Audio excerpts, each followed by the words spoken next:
Chapter 563, The Dominant Ancestor Gazing at the Distant and Majestic Supreme Sect. Yizong's eyes brimmed with nostalgia as he murmured to himself, "I've finally come back. Compared to before, it indeed looks more like a holy land of the human world." A weathered voice emerged from the ancient Azure Tower. "Regarding the Supreme Sect, I too am quite interested. What kind of sect is it that could attract the protection of supporting Dao Sword Venerable?" "Heaven-supporting ancestor," Yizong replied, "but the supporting Dao Sword Venerable has already left the Supreme Sect. Perhaps even he has grown tired of it." He had visited the heaven-repairing platform and felt the vast sword intent of the supporting Dao Sword Venerable. Thus, he had long been an admirer of the Venerable. "Everything should have a limit. Do not be too extreme," heaven-supporting ancestor said with emphasis. Yizong did not reply, his eyes only growing more complex. He recalled the scene before he left the Supreme Sect, arguing with his master in the Third Medicine Valley, insisting he hadn't harmed his fellow disciples. Even though his senior sister testified for him, their master remained unconvinced. To appease the rage within the sect, his master had him leave the Supreme Sect first. After his departure, his sister was murdered. She was his only kin, whom he swore to protect in front of their parents' tombstones. Knowledgeable of this truth, he felt as though the sky had collapsed.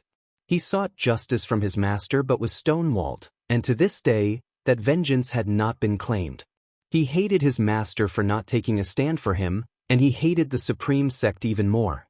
Although it was called a holy land, it was really dominated by influential families, and without a powerful backing, it was hard to gain a foothold. This time, he was determined to demand justice. After obtaining justice, he planned to leave far behind, venturing into a vaster world, never to return in this lifetime. Wuxia world. Sight Wuxia world. Of course, there was another thought in his mind. That was to see his senior sister one more time. Thinking of his senior sister, the chill in his eyes eased. "How dare you, Yizong? As a disciple of the Supreme Sect, do you truly intend to betray your own sect?" A majestic voice rang out, thunderous and filled with divine might. Yizong did not reply. Instead, quickening his pace, his aura suddenly burst forth. Mana gathered behind him, forming a dharma aspect of towering mountains and rivers, sun and moon shining brightly, and vast rivers rushing, from which the essence of heaven and earth gushed out. The clouds ahead were pierced through as cultivators of the Supreme Sect, armed with magical treasures, rushed out, rapidly surrounding Yizong, ready for battle. Rumble, the outer sect city shook, and Guwen watched as the city protecting array rose. Pedestrians on the streets hurried along, disturbed by Yizong's arrival. Guwen turned and headed toward the heaven-repairing platform. He could foresee that Yizong would not bring disaster to the Supreme Sect. Once Yizong met Longqing and they, as master and disciple, broke ties, Yizong would completely sever his karma and then truly embark on his own path in life. The primordial chaos body was no simple matter, a notch above Zhu Zai's primordial cause and effect body. Of course, that was just the physique. The potential of a cultivator still depended on their comprehension. The feud between Yizong and Longqing amused Guwen, but he did not support either of their perspectives. Suddenly he thought of Ji Xiaoyu, who had also severed her familial ties. Such were the matters of the human world, always with its imperfections. Ji Xiaoyu had long returned to the yin-yang immortal domain, which was not part of the great heaven and earth, and remained in the cosmic void of the universe. Guwen occasionally kept an eye on Ji Xiaoyu, who was striving to reach the Dao fruit realm. Despite the news of the reshaping of the Great Thousand World, Ji Xiaoyu had no intention of coming back to see Guwen. Guwen could hear her aspirations. She wanted to reach the same realm as Guwen before she would meet him again. Naturally, he respected her competitive spirit. For the human world, 10,000 years was a long time, but for Ji Xiaoyu, especially in seclusion, it felt short, so she did not feel it had been long since she saw Guwen. Thinking of Ji Xiaoyu, Guwen then thought of Yilan. Having entered reincarnation for so long, Yilan had not yet reincarnated in the celestial spirit great world. Guwen decided to spend time looking for her next. With the Dao Destruction Destiny Seal, as a Taiqing Golden Immortal, finding Yilan should not be difficult for Guwen. As Guan thought this, he walked down one street after another. He finally arrived in front of the heaven repairing platform. The heaven repairing platform maintained its original appearance, with many figures on it. Zuijin was still guarding the heaven-splitting axe, sitting cross-legged in midair, exuding a celestial demeanor. The pressure of the immortal path ultimate treasure enveloped Outer Sect City, but Zuijin kept his eyes closed, an air of calmness that would not change even if the heavens fell. Looking at Zuijin, Guan felt reassured. Zuijin was definitely the most devoted person to him, even more devout than profound mysterious Zhenren from the mountain god temple. Unless his family faced trouble, he had guarded the heaven-repairing platform for over 20,000 years, protecting the honor of supporting Dao's sword venerable. Guan also had not treated him unfairly, occasionally using Dao intent to guide him in sword enlightenment. Now, Zuijin was also in the loose immortal realm, his sword Dao achievement not much less than Qinchuan. Once the inheritance of the heaven-splitting axe was handed over, Guan would give Zuijin a chance to follow him. Guan had steeds, disciples, and demon pets, but he lacked a sword attendant by his side. At this moment, a figure appeared out of nowhere in front of the heaven-splitting axe, and the disciples who were queuing up were about to verbally abuse the newcomer, but upon recognizing who it was, they hastily bent over to salute. The visitor was none other than the sect leader of the supreme sect, Long Qing. Long Qing paid no attention to the surrounding disciples. He gazed at the heaven-splitting axe, remaining silent. Zuijin was still meditating midair. He glanced at Long Qing and then closed his eyes again. With a pat on the shoulder from the supporting Dao sword venerable and inheriting the sword intent, Zuijin held a very high status in the supreme sect. Even when facing Long Qing, he could act as a senior, and Long Qing did indeed respect him. Boom, boom, boom. The distant rumbling of thunder grew louder and louder. The oppression belonging to the immortal path ultimate treasure was approaching. Candle Star appeared out of nowhere beside Long Qing and said solemnly, "Behind him, there is someone with a higher cultivation level than me. The supreme sect cannot stop him. He is the foremost cultivator of the supreme sect, and below him, there is a huge gap in cultivation level." Hearing his words, Long Qing's expression did not change. Candle Star wanted to say more, but he suddenly turned his head. The city-protecting array of the outer sect city shattered abruptly, and a rainbow light came crashing down from the sky, forcing Candle Star to raise his palm and protect Long Qing and the surrounding disciples with his own mana. As the light dissipated and the Jin Qi overflowed, Yitsong revealed himself, with cracks appearing on the platform under his feet and stones flying. Zuijin opened his eyes. His gaze fell on the spot beneath Yitsong's feet, his sword brows furrowing tightly. Holding a green ancient tower, Yitsong ignored Candle Star. His gaze fell on Long Qing's back, and he said, "Master, long time no see." Long Qing slowly turned around. Facing his former disciple, his expression was calm, devoid of any emotion. Their eyes met, each seeing only the other. "What do you want?" Long Qing asked. Yitsong responded, "I seek justice. I want you, Master, to publicly condemn the Cui family and avenge my sister." Long Qing said nothing, only quietly looked at him. Yitsong slightly tilted his chin upward, a cold light twinkling in his eyes. He said with a sneer, "It seems that after 9,000 years, the status of the Cui family in the supreme sect has risen ever higher. Master, you also can't bear to deal with them, can you?" Long Qing stared at him and said, "The one who murdered your sister was already executed. Do you really want the entire Cui family to join your sister in death? Do you know how many people are in the Cui family, and what the supreme sect would lose without them?" Yitsong stepped forward. The green ancient tower shone with a dazzling light. A strong wind rose from the ground, and his black robe fluttered intensely, enhancing the oppressive force he displayed. "He is dead, but my sister, as a disciple of the supreme sect, died quietly. Is that really right? Moreover, that person was just a pawn. Who truly wanted to harm my sister, Master? Do you really not know?" Yitsong pressed aggressively, the aura of the green ancient tower making the heaven-repairing platform tremble. Candle Star couldn't help but yell out, "Enough! That member of the Cui family has long left the supreme sect." Do you expect the Supreme Sect to spend manpower to hunt him down? How vast is the world, for your sister? How much should the Supreme Sect have to sacrifice for you to be satisfied?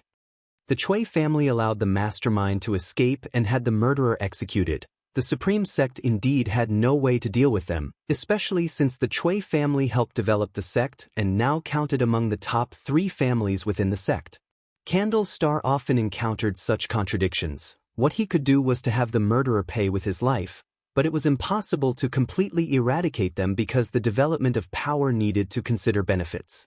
With this loud yell, the aura of profound Yuan-free Immortal surged toward Yizong, making him slide backward. A phantom jumped out from the green ancient tower. This was an old Taoist with white hair.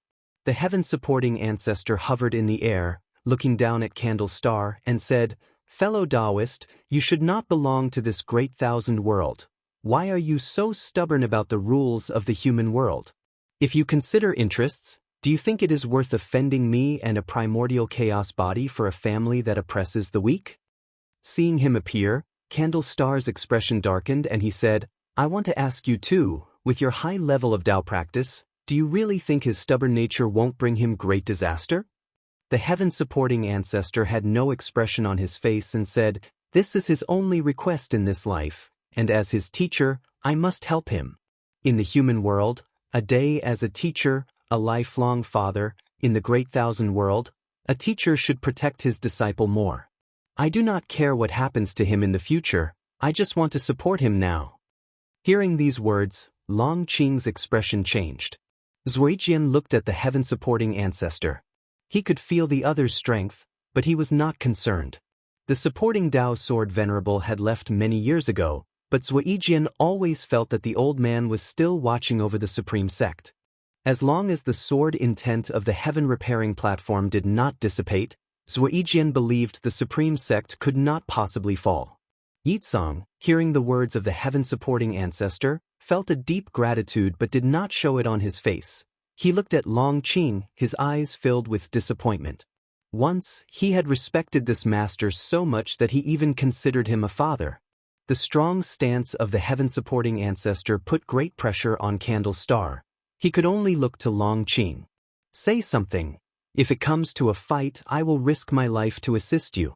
This guy is just a remnant soul. He cannot afford it." Candle Star said solemnly. Seeing the disappointment in Yizong's eyes, Long Qing felt a bit confused. Had he really made a mistake? In his view, the Supreme Sect was the legacy left by his teacher and LV Badian. He had to protect it well, so in his heart, the Supreme Sect was more important than his progeny and disciples. The heaven-supporting ancestor looked at Long Qing and said, "Destroying the Chui family would be as easy as flipping my hand, but what my disciple wants is your stance, Dragon Gate Master. Could it be that you want to involve the entire Supreme Sect because of past mistakes?" Chapter 564. The myth of the Supreme Sect entangled the entire Supreme Sect. Heaven-supporting ancestors' voice echoed throughout the Supreme Sect, allowing every single person within the sect to hear him loud and clear. In these days, the grudges between Yizong and the sect had already been dug out by the disciples, and with the powerful Chui family already unpopular among some, the true story emerged against those who fanned the flames. Though they sympathized with Yizong, they could not accept that he would jeopardize the whole Supreme Sect for a personal vendetta. They couldn't just give up resistance out of sympathy and wait for Yizong to execute them, right? Heaven-supporting ancestors' words instead ignited the wrath of the Supreme Sect members, and more disciples flew toward the outer sect city. Long Qing's expression also turned ice-cold.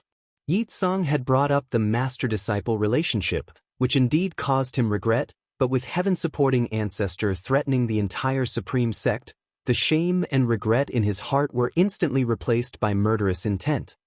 He glared at heaven-supporting ancestor and said coldly, "Do you really think you can act recklessly within the Supreme Sect?"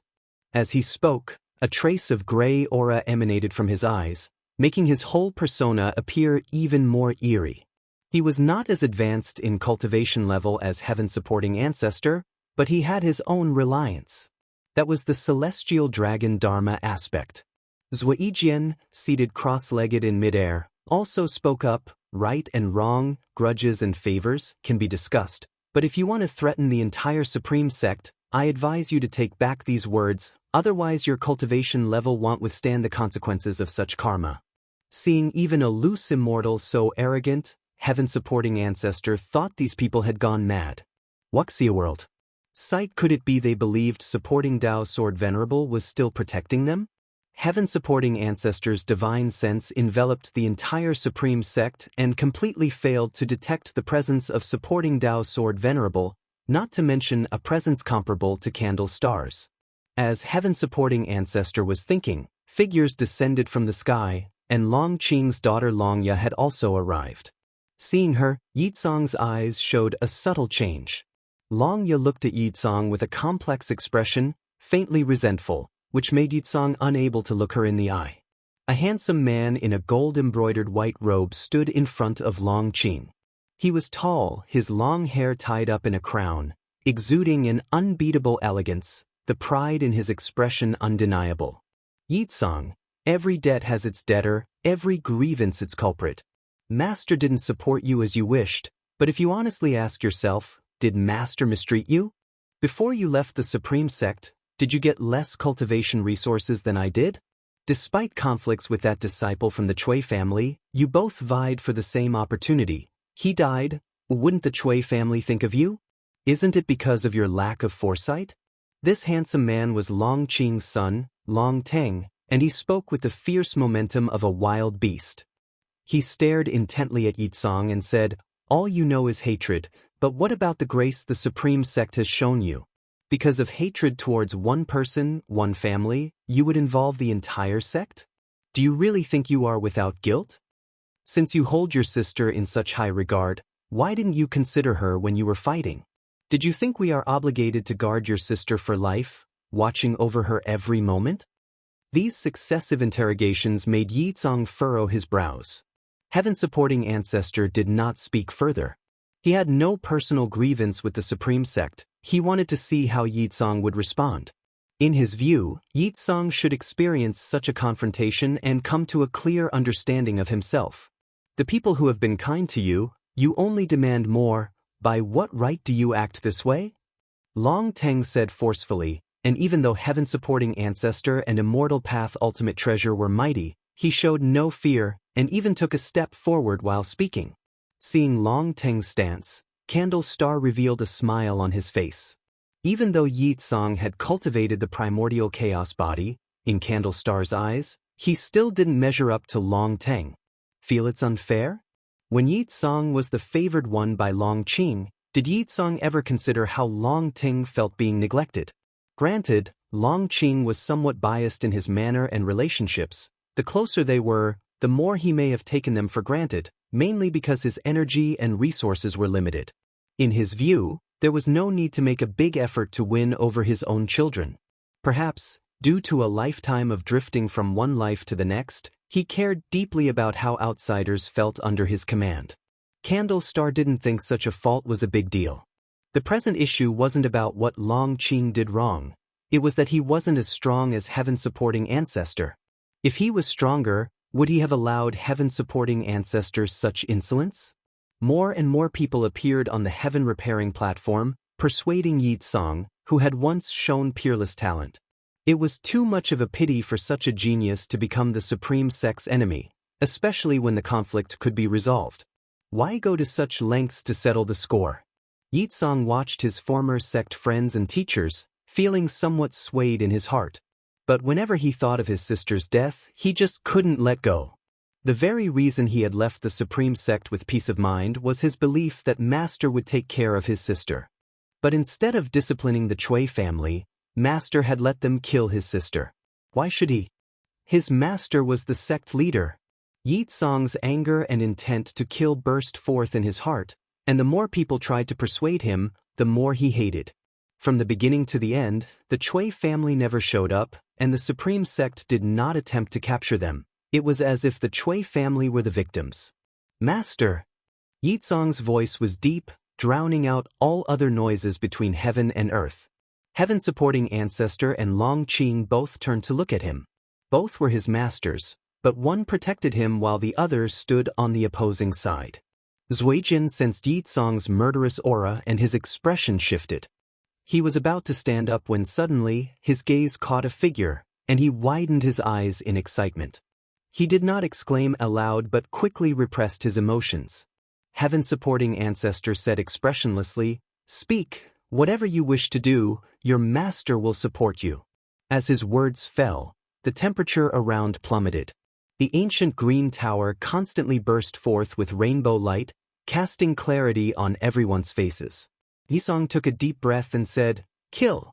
Kill until, young man, watch your words. Some things can't be taken back," one said. A voice suddenly came from behind, and in an instant, heaven-supporting ancestor, who was floating in midair, felt a hand press on his shoulder, and he found himself crashing down onto the heaven-repairing platform. Having become a remnant soul, heaven-supporting ancestor had almost forgotten what it felt like to physically fall. He instinctively turned his head and saw a figure standing behind him, one hand resting on his shoulder. Everyone was frightened by Gu En's sudden appearance, including Yi Tsong, whose eyelids twitched wildly. That someone had captured the mighty heaven-supporting ancestor so easily. Upon seeing Guwen, Long Qing felt relieved, but then, thinking of something, his face showed a shade of shame. An elder who had lived through the last era widened his eyes in disbelief. Just as he was about to speak, he seemed to remember something and swallowed his words. It was also Candlestar's first time seeing Guwen, but Gu An's figure felt familiar to him. Wasn't this the mysterious figure who had suppressed the celestial spirit god? Candlestar instinctively glanced at Long Qing, and seeing his expression, felt even more certain about his guess. He breathed a sigh of relief while also feeling a bit nervous. This was the terrifying existence who had effortlessly suppressed the celestial spirit god. He couldn't fathom what such a being might be thinking. Heaven-supporting ancestor was unable to move. He couldn't even retract his immortal path ultimate treasure. Waves of shock surged in his heart. Guwen ignored heaven-supporting ancestor beneath his hand and looked at Yi Tsong, saying, "Ultimately, your enemies are not here. Many things can be mended. You can avenge the dead, but you should also cherish the living." Yi Tsong saw heaven-supporting ancestor pressed to the ground, unable to even turn around to look at him, and this filled him with fear. Guwen looked so young but gave off an unfathomable aura. He nervously asked, "And who are you?" He had voiced the question on everyone's mind. Afraid that Yi Tsong might offend Guwen, Long Qing hastily barked, "Aren't you going to kneel and kowtow to your ancestor?" "Ancestor?" Yi Tsong stood there stunned, along with Long Ting, Xianxia, and the other members of the Long family. This person was Long Qing's master? Wait, wasn't Long Qing's master? More and more people started to realize this point. Some gasped, while others trembled and knelt straight on the ground. Yi Tsong also came to the realization of Gu En's identity, his mind buzzing. He stood still, unsure of what to do. Gu En's left hand lifted, and with a wave through the air, a man appeared beneath his hand, his shoulder grasped by Guwen. This man was handsomely dressed, his face handsome, but it carried a hint of malevolence. His expression was baffled, obviously startled by the sudden turn of events. When he saw Yi Tsong, his face greatly changed. Yi Tsong's notoriety spread far and wide, and he had always dreaded encountering Yi Tsong. Upon seeing him, Yi Tsong's eyes instantly reddened, his murderous intent irrepressible. Chui Xianlin had just opened his mouth when he was suppressed by a force. Guwen couldn't be bothered to listen to their dispute. Through causal calculations, he could understand the truth. Chui Xianlin's brother fancied Xianxia, but Xianxia was close to Yi Tsong, leading to Chui Xianlin's brother warning Yi Tsong several times in private, which resulted in a grudge between the two men. The reason Chui Xianlin's brother died was that he attacked Yi Tsong and, in a twist of fate, was killed by a demon beast. After Yi Tsong left, Chui Xianlin returned to Supreme Sect only to discover his brother's death. He wanted Yi Tsong to suffer the same pain. The Chui family was also in distress. They were wary of Long Qing and Candlestar, otherwise, they would not have sent Chui Xianlin away. Whether it was the Chui family or Yi Tsong, both paid a price. Supreme Sect had also discussed this matter with the Chui family, and ultimately, it was left in the past. But the Chui family never dared let Chui Xianlin return due to Candle Star's domineering actions. Guwen stared at Yitsong and said, "You're avenging your sister, and your master helps you, that's all fine. But you must also allow your master's ancestor to help him. What do you think?" Yitsong, overwhelmed, was even more unsure of what to do. The thought that the person before him was the myth of supreme sect threw his mind into turmoil. Long Qing quickly approached Guwen and said, "Master, Kengar is just a bit impulsive. It's all my fault as his master." He was worried that Guwen was angry, always believing that supreme sect was Gu An's soft spot, which was why he valued the sect so highly. Guwen looked towards Long Qing with a calm gaze and said, "You've disappointed me." At those words, Long Qing's complexion drastically changed, and unable to maintain the air of a sect leader, he knelt down anxiously. Seeing the sect leader kneel, all supreme sect cultivators knelt in unison, Zuijian included. Chapter 565. Righteous Tao, Eternal Life. Outer sect city fell into silence. The cultivators who came to support beheld the magnificent scene on the heaven-repairing platform and were utterly astounded, slowing their flying speed, their eyes fixed on Long Qing. The sect leader knelt?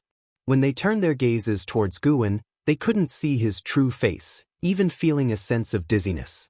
Seeing his master speaking on his behalf, Yisong also came back to his senses. Yes, if he could seek the help of heaven-supporting ancestor, why couldn't his ancestor help his master?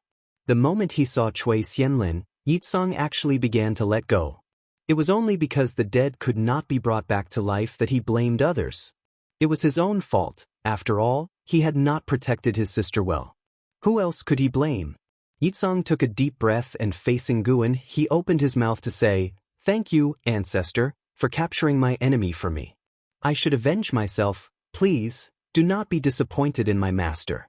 He, as the sect leader, was indeed helpless, and I, as his disciple, failed to resolve his worries and constantly caused him trouble. It is I who have let him down. When Long Qing knelt down for him, his hatred for Long Qing completely dissipated. Recalling what Long Teng had said, he felt utterly ashamed. Now, he only wanted to kill Chui Xianlin and then leave. Guwen looked at him and said, "Running away won't solve the problem. You've caused so much trouble for the supreme sect. Do you think you can just walk away?" Wuxia world. Sight. After hearing this, Yitsong opened his mouth but didn't know how to respond to that question. Though he had not intentionally killed anyone, his forceful actions along the way had undoubtedly caused immeasurable losses to the supreme sect. After taking revenge, have a chat alone with your master, let him decide your fate. Having said that, Guwen pushed Chui Xianlin, whose mana had already been restrained, towards Yitsong.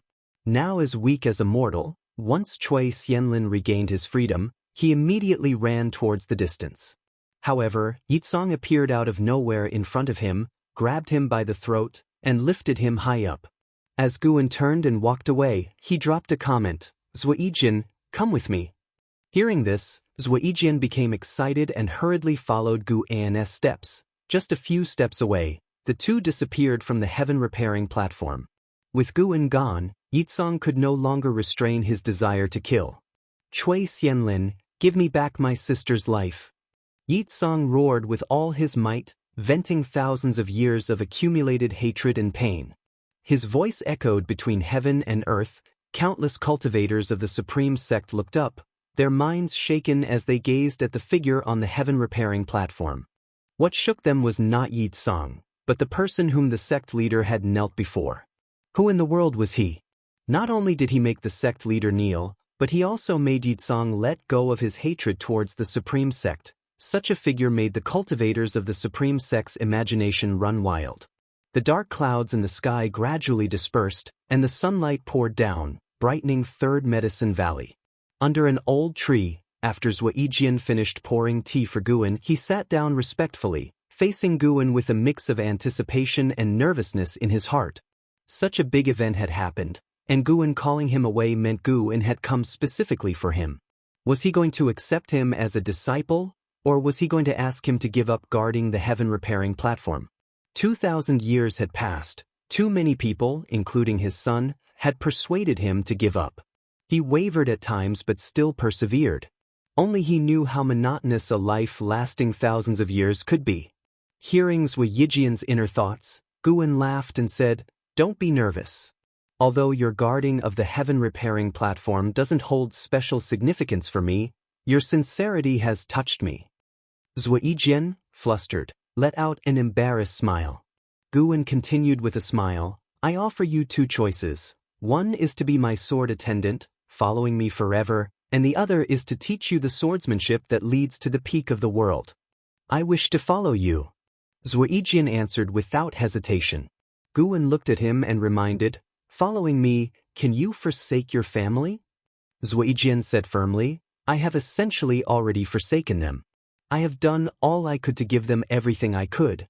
Choosing to follow you is my choice for immortal cultivation. I believe that by following you, I can achieve true immortality." He expressed his needs without concealment. Such an attitude made Guwen appreciate him even more. Guwen smiled and said, "Once someone receives the legacy of the heaven-splitting axe, you can come to Wuxia." "Wuxia? What place is that?" Zhuo Yijian asked eagerly, suppressing his excitement. "That is my Taoist field." Having said that, Guwen began to inquire about the development of the supreme sect over the years. He was actually aware of it already, but he wanted to understand the supreme sect from the mouths of its cultivators. Zhuo Yijian hesitated for a moment, then decided to tell the truth. Currently, the supreme sect has already become a holy land, still the leader of the righteous Tao. As the sect has grown, internal conflicts are inevitable. The sect leader often secludes himself for cultivation, with the Grand Elder Candle Star overseeing the power, and the Grand Elder has been doing quite well. Zhuo Yijian spoke in detail, while Guwen listened attentively. After a long while, Long Qing brought Yizong back to Third Medicine Valley. From a distance, they saw Zhuo Yijian sitting under a tree, stupidly smiling at a teapot on the table as if possessed. Long Qing hesitated for a moment but still walked towards Zhuo Yijian. Yizong subconsciously looked around, searching for his ancestor. After taking revenge and reflecting on his ancestor's power, he felt shocked. He had thought heaven-supporting ancestor was the strongest, but heaven-supporting ancestor was powerless before his ancestor. This incident also awakened him. If he hadn't met his ancestor that day, he might have already died.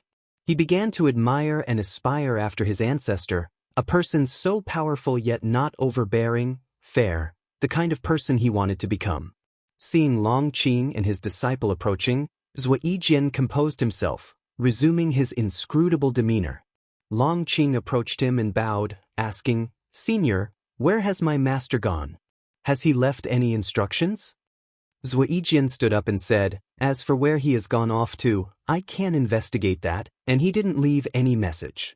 After hearing this, Long Qing frowned. Zhuo Yijian spoke with a meaningful tone. "Sect leader, the next time you visit the heaven-repairing platform, don't just focus on the heaven-splitting axe. Actually, the most important thing on the heaven-repairing platform isn't the legacy, nor the sword intent, but the two words of righteous Tao he left behind." What is the righteous Tao?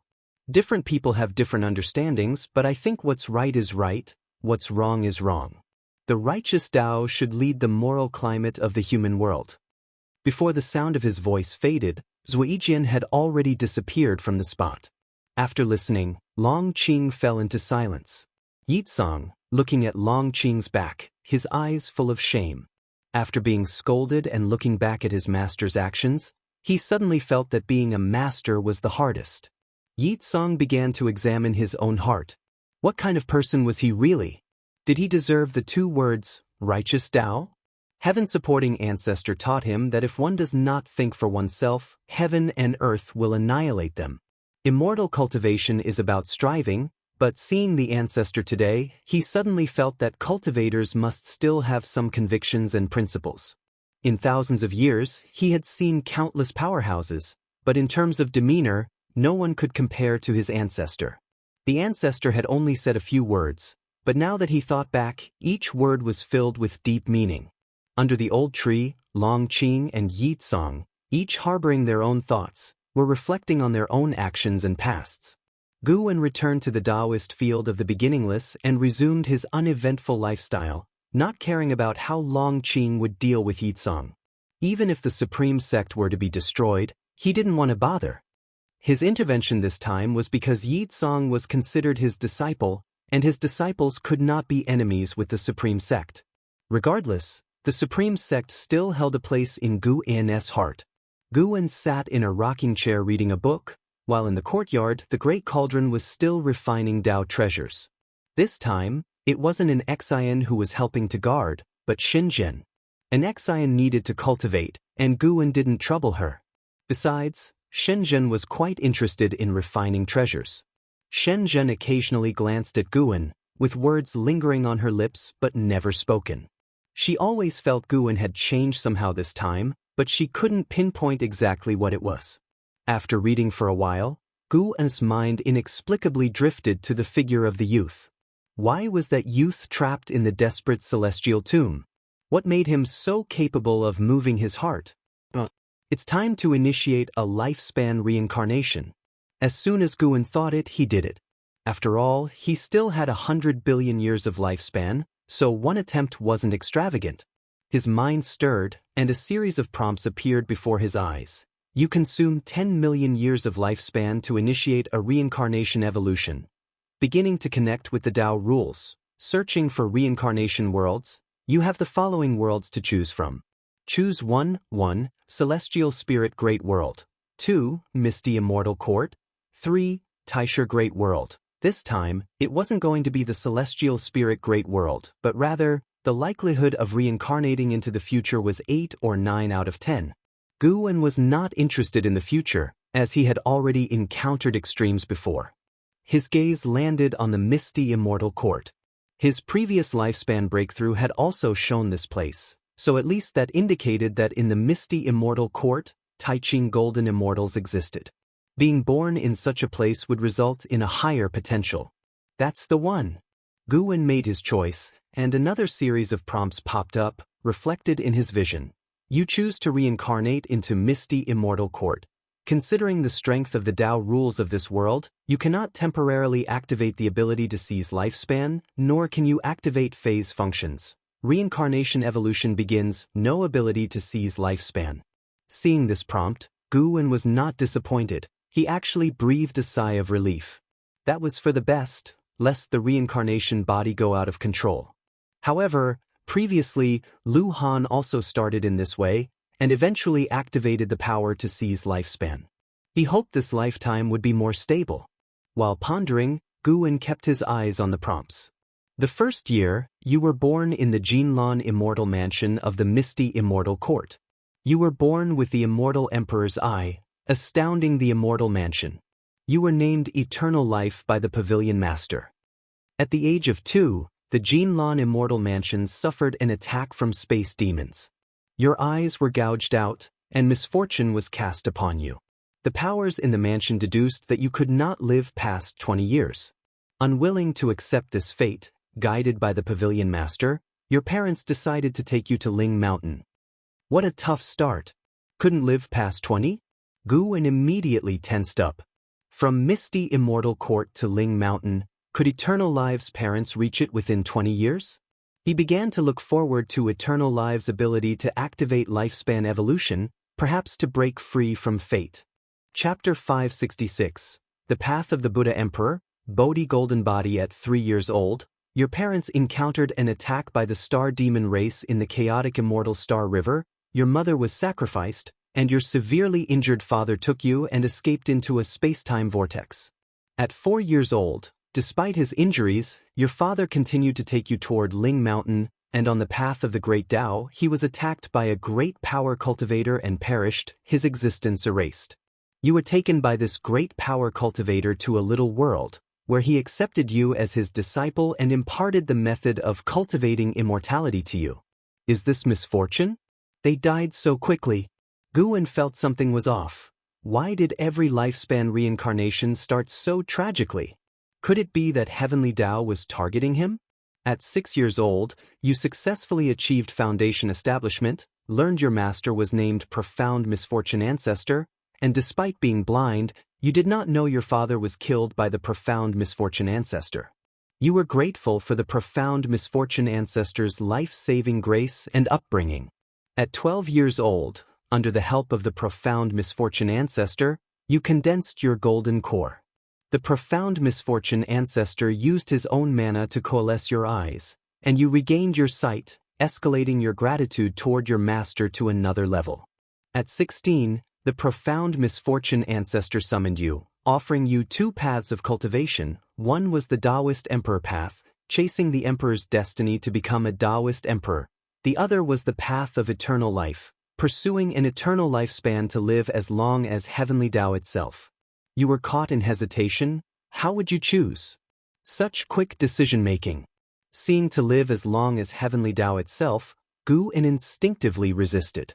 Having suffered so much, he had no fondness for Heavenly Tao and believed his cultivation level should not rely on Heavenly Tao. You chose the Taoist Emperor path, and the profound misfortune ancestor showed a relieved smile, beginning to impart the Tao profound skill to you. Wuxia world. Sight at 18, you fell into demonic possession during your cultivation, causing the profound misfortune ancestor to examine your body and his face to drastically change. You were forced to reveal your early experiences, prompting the profound misfortune ancestor to decide to take you to Ling Mountain in place of your parents. At 19, the profound misfortune ancestor took you to Ling Mountain. You entered the Great Layin Temple, met the Celestial Buddhas, and the profound misfortune ancestor requested the Celestial Buddha to save you. The Celestial Buddha stated that eliminating your misfortune required years of Buddhist spell chanting, and you had to first join Ling Mountain.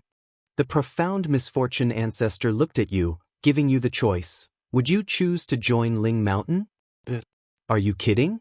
With only 2 years left to live, Guan couldn't care less. Surviving came first. Plus, the profound misfortune ancestor clearly wasn't a good person. Ling Mountain at least bore no grudge toward eternal life. You chose to join Ling Mountain, and the Celestial Buddha personally accepted you as a disciple, preserving your eternal name, hoping that the hard luck you could truly achieve longevity. The profound misfortune ancestor gave you a few words of advice then left. You watched the back of the profound misfortune ancestor, reluctant to part. At 20, the misfortune within you erupted. Luckily, with the aid of the Celestial Buddha, you temporarily suppressed the misfortune. Under the guidance of the Celestial Buddha, you came before the Bodhi sacred tree, and the Celestial Buddha transmitted to you a Buddhist spell, instructing you to chant scriptures and cultivate under the Bodhi sacred tree.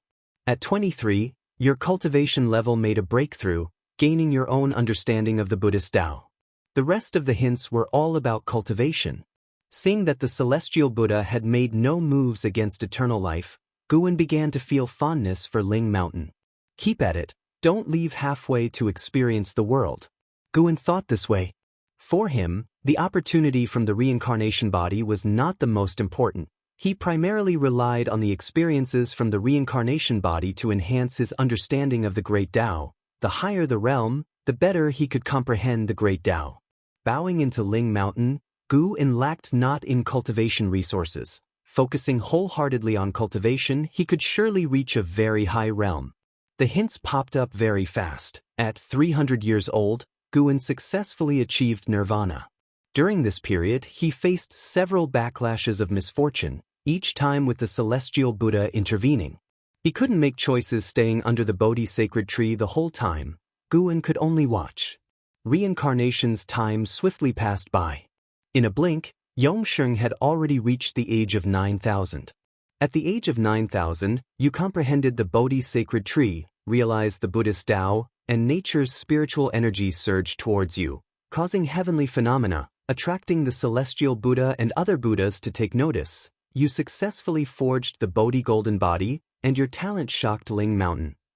To Guan, Ling Mountain must certainly hide a Taiching golden immortal. Such a formidable force yet to be shocked by the Bodhi golden body indicated it was no ordinary thing.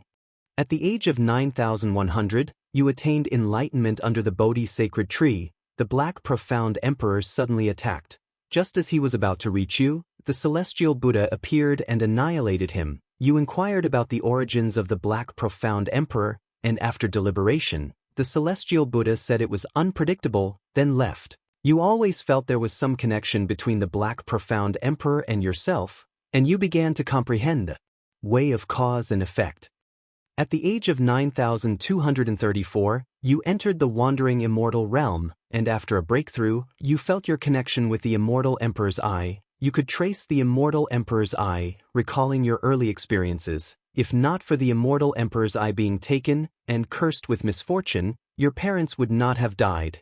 You found the celestial Buddha, proposed your idea of seeking revenge, but the celestial Buddha forbade it, telling you to reach the Dao fruit realm before leaving Ling Mountain. Seeing the celestial Buddha block Xianxia, Guwen breathed a sigh of relief. A mere wandering immortal daring to seek revenge? Still ahead were various prompts about cultivation. Shenzhen, sitting in front of the great cauldron, saw that Guwen was not reading, but daydreaming, and could not help asking, "Guwen, did you just have a breakthrough?" Guwen glanced at her and asked, "Do you think my current realm is something I can easily break through? I've just gained new insights into the great Tao." He also would keep secrets from those around him. It was a benign lie. The path of cultivating immortality was filled with bizarre methods, and even those close could unintentionally leak his information. Shenzhen asked, "Just now, when I was focused on the scene inside the cauldron, I saw a golden Buddha enduring the flames tempering. What do you think this signifies?" A golden Buddha? Guwen grew curious. Just as his reincarnation body had forged the Bodhi golden body, Shenzhen saw a golden Buddha. Clearly there was some connection. "Continue to feel it, and when you can't see it anymore, discuss it with me in detail," Guwen proposed thoughtfully. Shenzhen nodded and then returned her gaze to the great cauldron. Guwen continued to pay attention to the reincarnation prompts.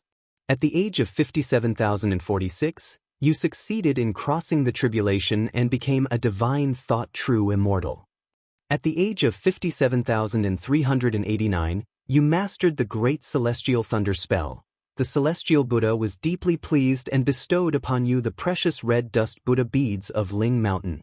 At the age of 68,507, you succeeded in crossing the tribulation and became a free immortal. You awakened the divine skills of the immortal Emperor's eye and eagerly wished to reclaim the immortal Emperor's eye. At the age of 89,002, you succeeded in crossing the tribulation and became a Taoist Zhangzizai immortal. You began to solidify your cultivation level.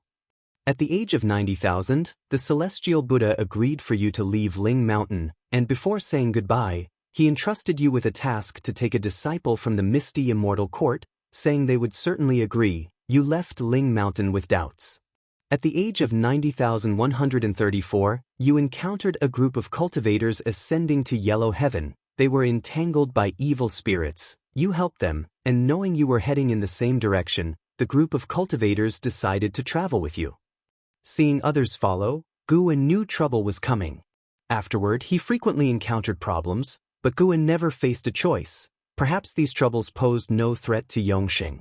At the age of 90,152, you ventured into a cosmic domain, and suddenly, great Tao true fire emerged from all directions submerging you. You couldn't escape the universe. Only able to resist with your mana, the great Tao true fire grew stronger, continuously engulfing people. You protected the living with the red dust Buddha beads, while you yourself endured using the Bodhi golden body. At the age of 90,153, your red dust Buddha beads were refined, the protected cultivators all were refined, leaving only you relying on the Bodhi golden body to desperately endure. Suddenly, a figure came from the deep darkness, self-proclaimed as the profound demon emperor. You sensed the presence of the immortal emperor's eye on him, knowing he was the one who took your eye, and thinking of your parents' tragic death, you attacked in rage. Due to the huge gap in cultivation level, you were no match for the profound demon emperor. Just as he was about to annihilate you, a golden palm shattered the universe and repelled the profound demon emperor. You turned back and recognized it as your teacher, the celestial Buddha's hand. No matter how you called to the celestial Buddha, he did not respond to you, and you could only leave this shattered universe. Chapter 567. Stealing Heaven Immortal Sect, Emperor of Eternal Life. Seeing the celestial Buddha take action, Guwen suddenly thought of Xianxia's master, the ancestor of 10,000 swords. Even for a life filled with hardships, there are always people who can light it up, bringing hope and warmth.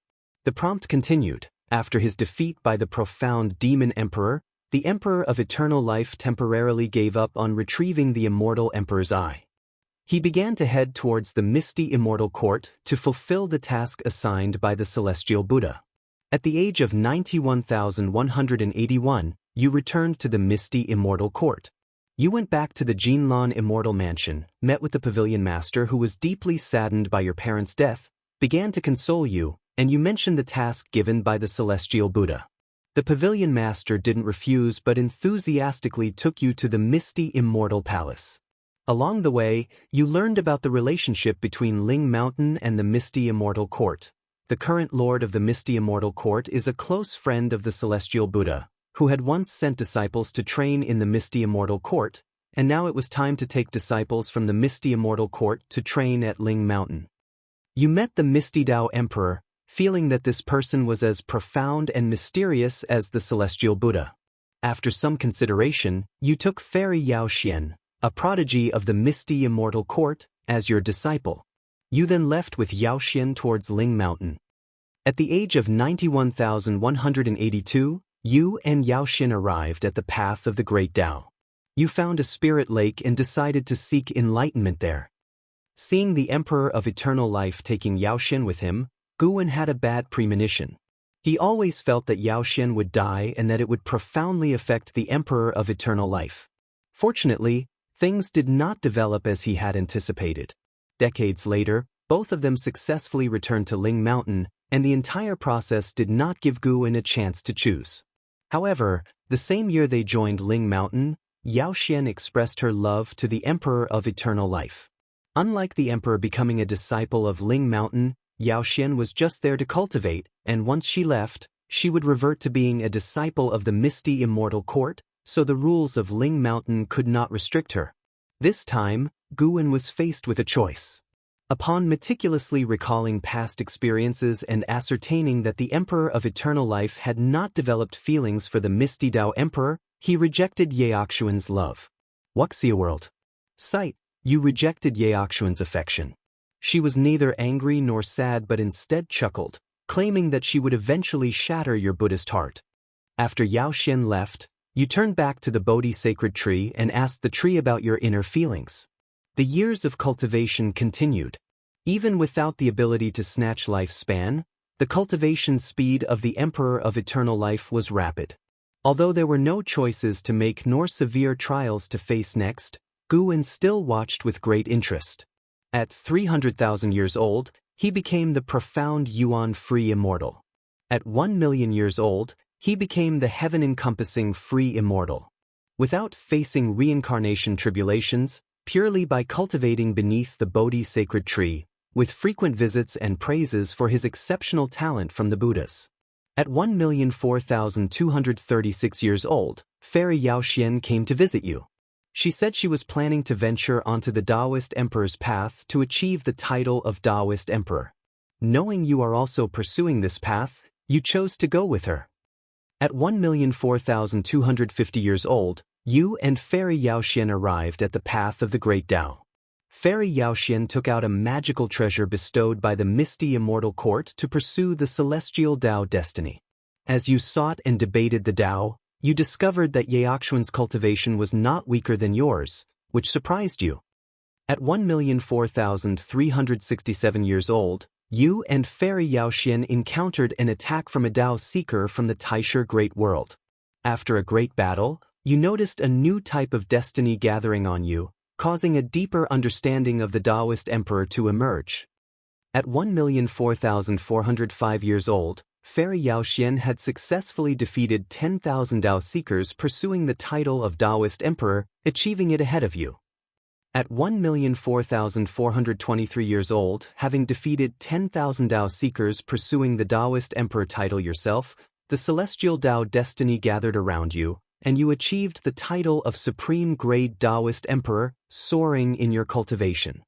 At 1,004,576 years old, you and Fairy Xianxia unexpectedly met your mentor, the ancestral Master Xianyi. You were delighted. However, during your reunion, the ancestral Master Xianyi suddenly attacked you. With the help of Xianxia, the two of you united were still no match for him. He captured Fairy Xianxia, forcing you to dissolve your Bodhi golden body, threatening to obliterate Xianxia's divine soul. whether you choose to dissolve your Bodhi golden body. The prompt finally arrived. Master Xianxia indeed harbored ill intentions. After all, this man had killed the Emperor of Eternal Lives' father and sent the Emperor to Ling Mountain, likely hoping to use Ling Mountain's power to free the Emperor from his misfortune. After so many years of acquaintance with Fairy Yaoxian and venturing the path of the Great Tao together, even without the presence of love, Fairy Yaoxian's place in the Emperor of Eternal Lives' heart was undoubtedly significant. As Guwen hesitated, he suddenly noticed Shenzhen's condition seemed a bit unusual. Shenzhen was still sitting in front of the great cauldron but was lost in a trance, her eyes empty, as if she were having a terrible nightmare. Guwen could hear her heart's voice. Gu N's expression turned peculiar, feeling this was absurd. How could this be? He found Shenzhen's heart's voice was very suitable for the predicament Fairy Yaoxian was in. Could Guwen have a reincarnation connection with Fairy Yaoxian? Guwen thought for a moment and decided to take a gamble. He bet that the Celestial Buddha would take action. Compared to the profound Demon Emperor, the Celestial Buddha was his true master. You choose to release your Bodhi golden body yourself. Watching you dissolve your Bodhi golden body, Fairy Yaoxian was distraught. She broke through the suppression of the profound Demon Emperor, severely injuring him. Destiny surged insanely towards Fairy Yaoxian on the path of the Great Tao. Several powerful figures rushed to the scene. Seeing the situation turn unfavorable, the profound Demon Emperor tried to flee but was annihilated by Fairy Yaoxian using great divine power, turning to ashes. Man, Fairy Yaoxian is that fierce? Because you dissolved your Bodhi golden body, your Tao practice was unstable, and your divine soul was disordered. Before you lost consciousness, you saw Fairy Yaoxian flying towards you. At the age of 1,732,121, you finally woke up. You found yourself in a dim world with a bonfire beside you. Shockingly, you saw the figure of the profound Demon Emperor. Instinctively wanting to attack the profound Demon Emperor, you then discovered you had no Tao practice.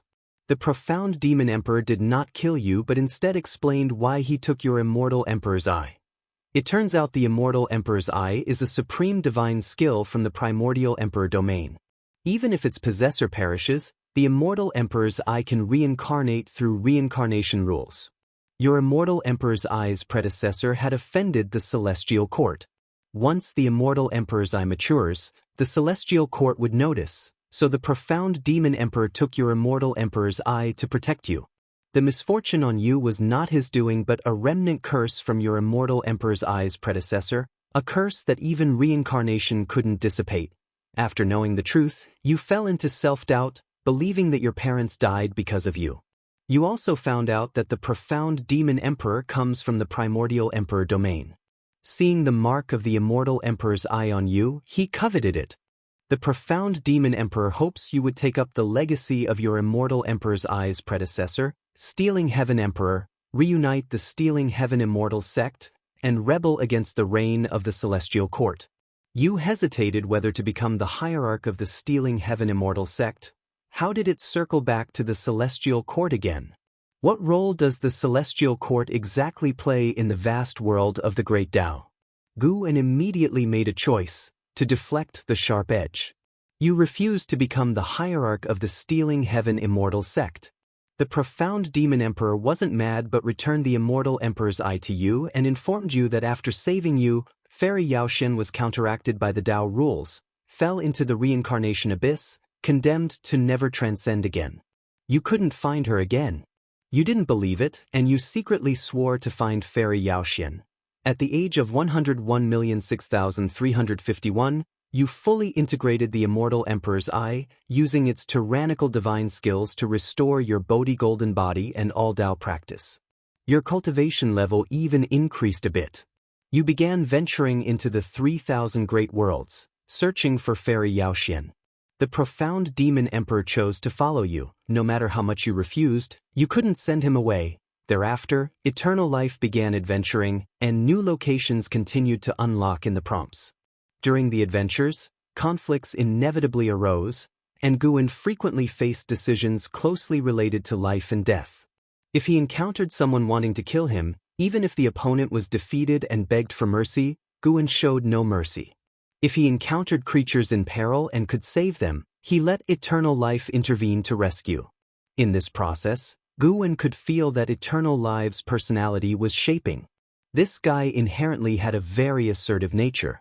Later on, Eternal Life began to compel the profound Demon Emperor to do tasks for him.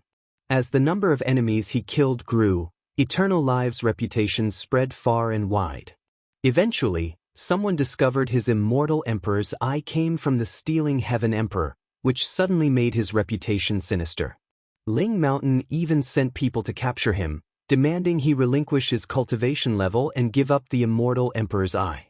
Eternal Life had a resolution in mind. He needed the power of the Immortal Emperor's eye to find Fairy Yaoxian and didn't give Guwen a chance to choose, directly rejecting the demands of the Buddhist cultivators from Ling Mountain. A fight broke out, putting Eternal Life at odds with Ling Mountain. This path was inevitable after all. Guwen looked at the prompt, sighing internally. At the same time, he was curious about the evil deeds Stealing Heaven Emperor had committed that made Ling Mountain directly wary of Eternal Life. It seems, with Stealing Heaven Emperor being annihilated by the Celestial Court, it might not be a misdeed by the Celestial Court. Possibly the Celestial Court was eradicating evil. Later on, more people troubled Eternal Life, some out of hatred, others wishing to eliminate the power of the Stealing Heaven Emperor to obtain the Celestial Tao destiny. Ling Mountain did not relent, continually sending Buddhas after him, which also caused Eternal Life and the profound Demon Emperor to be severely injured. In the relentless battles, Eternal Life declared himself Emperor, known as the Emperor of Eternal Life. Many cultivators hearing his title fled immediately, not daring to associate with him. Guwen started to worry. With things escalating, the Celestial Court would be alerted sooner or later, and even if Eternal Life was powerful, he feared he might die by the hands of the Celestial Court. At the age of 136,892, Yu and the profound Demon Emperor entered the Tai's Great World. Yu interfered with the reincarnation rules, encountering resistance from the Tai's Great World. After a fierce battle, Yu captured the world's realm master of the Tai's Great World and stepped into reincarnation, bringing chaos of yin and yang to the Tai's Great World.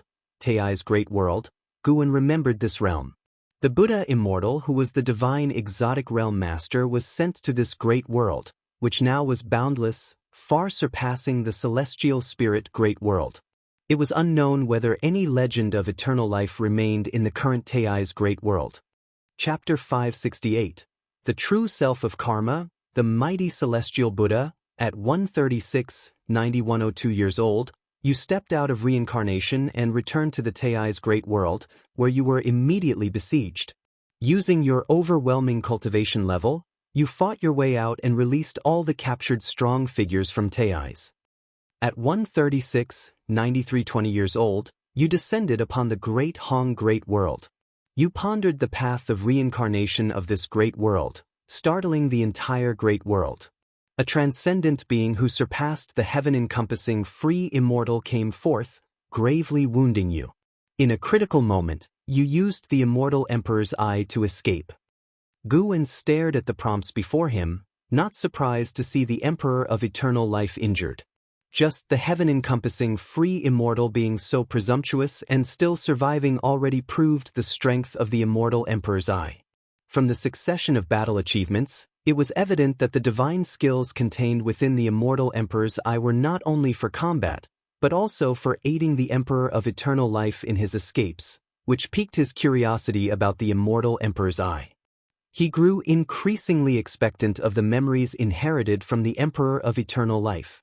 Experiencing the life of the Emperor of Eternal Life firsthand would undoubtedly be more marvelous than words could tell. Constantly battling, constantly getting injured, yet always escaping from the jaws of death, Guwen retained his original stance.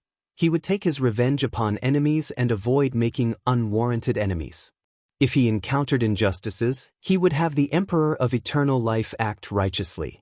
Guwen believed in the blessings that came from doing many good deeds. By the time the Emperor of Eternal Life was 2 million years old, he had successfully entered the innate golden immortal realm, his strength leaping forward. During his breakthrough, he was attacked yet again, but he managed to succeed in crossing the tribulation amid the fierce battle, an event that resonated through the ages. From then on, the Emperor of Eternal Life was truly grown. He and the profound Demon Emperor often parted ways but always found each other again, which made Guan think that the profound Demon Emperor was not simple either. Without the Immortal Emperor's eye, to follow the Emperor of Eternal Life in his domineering ways and still survive. Perhaps, the profound Demon Emperor was once a peerless genius of his world. Wuxia world. Sight Wuxia world. Said the great thousand worlds the Emperor of Eternal Life visited were ever increasing. He traveled through reincarnation and probed destiny, encountering few opponents after entering the innate golden immortal realm. The Emperor of Eternal Life would refresh the peak of lifespan reincarnation, and Guan looked forward to seeing how far he could go. The flow of reincarnation prompts swiftly propelled the time of reincarnation forward. At the age of tens of millions, the Emperor of Eternal Life achieved the status of heaven-balancing golden immortal and chose to become the sect hierarch of the Stealing Heaven Immortal sect under the instigation of the profound Demon Emperor to develop the sect's power and to help him search for the whereabouts of Fairy Yaoxian. At the age of over 50 million, the Emperor of Eternal Life condensed the destiny of the Great Tao and became a Tai Ching golden immortal. In the obscurity of it all, every Taoist emperor could see his silhouette after the breakthrough. From then on, the Emperor of Eternal Life left an indelible mark on the path of becoming a Taoist emperor. But he was still not happy. He couldn't find Fairy Yaoxian. As time went on, his resolve did not waver but became even more obsessive. Once, the profound Demon Emperor advised him to let go of his obsession and focus on developing the Stealing Heaven Immortal sect. This provoked his fury, and he almost annihilated the profound Demon Emperor. Guan occasionally paid attention to Xianxia, whose mind seemed to be still in a dream, and more like in a nightmare. This made Guan think of the predicament Fairy Yaoxian might have encountered. He became more certain that Xianxia had some connection with Fairy Yaoxian. What that connection was, perhaps he would have an answer when this cycle of lifespan reincarnation ended. At the same time, he marveled at the power of lifespan reincarnation. It began to affect reality even before it ended. The prompts continued, and in the following years, the Stealing Heaven Immortal sect grew stronger. More and more individuals with great power came to serve the Emperor of Eternal Life, prompting Guan to think of the grandeur of Longzhan when he founded the Battle Court. Compared to the Battle Court, the Stealing Heaven Immortal sect clearly had a deeper foundation, though of course, it was unknown if the Stealing Heaven Immortal sect could compare with the Battle Court in Guan's own era. Millions of years later, the Emperor of Eternal Life grew tired of the Stealing Heaven Immortal sect and decided to search for Fairy Yaoxian on his own. Without the profound Demon Emperor accompanying him, the Emperor of Eternal Life rarely encountered battles, but in his interactions with others, there were always women who fell for him. Fortunately, Guan rejected them all on his behalf. At the age of 127, 74632, while you were contemplating the Tao in the boundless sea of Tao, you were attacked by the celestial punishment god. Despite the disparity in Tao practice, you still managed to repel him. At the age of 127, 74633, celestial Tao golden light descended. The celestial court sent celestial gods and celestial generals to attack, sealing the cosmic plane to prevent your escape. You were trapped in a fierce battle. Under the suppression of the heavenly Tao, even the immortal emperor's eye couldn't help you escape. Just as the immortal gods were about to execute you, the celestial Buddha broke through the universe and forcefully rescued you, suffering severe injuries himself. At 127,746,634 years old, the celestial Buddha sent you to the river of cause and effect, instructing you never to step out again.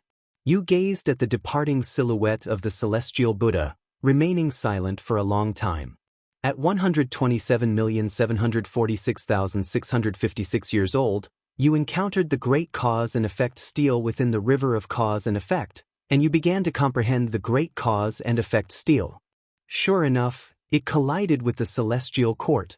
Guan was surprised that the celestial Buddha could actually contend with the celestial court, even severely wounded, and capable of rescuing the Emperor of Eternal Life. which sufficiently demonstrated the strength of the celestial Buddha.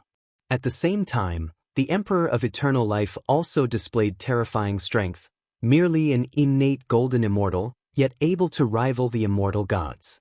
The celestial spirit gods, celestial extreme gods, and gods of destruction that Guwen had previously encountered all possessed the cultivation level of a heaven-balancing golden immortal, and even if that celestial punishment god had just ascended, at the very least, he was of the cultivation level of an innate golden immortal. Keep in mind that the Emperor of Eternal Life did not rely on the ability to evolve through lifespan. His greatest reliance was the immortal Emperor's Eye. At 127, 747, 5897 years old, through the great cause and effect steal, you discovered that you were not your true self, which plunged you into confusion. At 127,747,004 years old, you accepted the cause and effect of the self, feeling that such truth might actually be a good thing. You could not say Fairy Yaoxian, but a stronger version of you might be able to. You took out a strand of hair that Fairy Yaoxian had left behind and began to pursue its cause and effect. At 127,901,546 years old, you located the positions of other identities within the cause and effect. Unable to find the true self, you took Fairy Yaoxian's hair and merged it into the great cause and effect steel, choosing to fall within the great cause and effect steel. You have perished, and your path has dissipated. Reincarnation has ended. HM? The end? Guwen had not expected that the life of the Emperor of Eternal Life would end in such a manner. He did not leave the Taoist field of the beginningless, but instead prepared to receive the memories of the heritage right there. The celestial spirit great world's capacity to endure was far greater than before, and besides, his Taoist field of the beginningless itself was essentially a lifespan barrier, though it would catch the attention of people within the field. Guwen closed his eyes, and the vast memories surged into his mind, giving him a sense of traveling through time. He experienced life from the Emperor of Eternal Live's first opening of the eyes. The Jinlan Immortal Mansion was bigger than he had imagined, completely its own independent world, and there were tens of thousands of such immortal mansions within the misty immortal court, with rankings among them. The Jinlan Immortal Mansion was considered a lower-ranked immortal mansion, but the birth of the immortal Emperor's Eye attracted many great powers. Through others' conversations, Guwen learned that the immortal Emperor's Eye was not unique, hence the misty immortal court did not associate the Emperor of Eternal Life with the stealing Heaven Emperor. Soon, misfortune began. The profound demon Emperor attacked, seizing the opportunity to take the immortal Emperor's Eye during the escort to Ling Mountain. On the way, the parents of the Emperor of Eternal Life died one after another. These experiences did not stir Guwen, as he had already gone through several lifespan reincarnations. However, through the Emperor of Eternal Life's perspective, Guwen saw the magnificent expanse of the great Tao world, which broadened his vision. When he arrived at Ling Mountain, he too was shocked by it. The height of Ling Mountain was unimaginable, surrounded by many great heaven and earths, like stars, all of which seemed so minuscule in front of Ling Mountain. Even the nebulae in the universe were far less vast than Ling Mountain. The Buddha within Ling Mountain each had an extraordinary aura, some even had golden bodies surpassing tens of thousands of feet in height. Guwen also saw the celestial Buddha, and understanding the image of the celestial Buddha, he realized why he was able to rescue the Emperor of Eternal Life from the hands of the celestial court. Just one glance, and Guwen could ascertain that the celestial Buddha exceeded the Taichin golden immortal realm.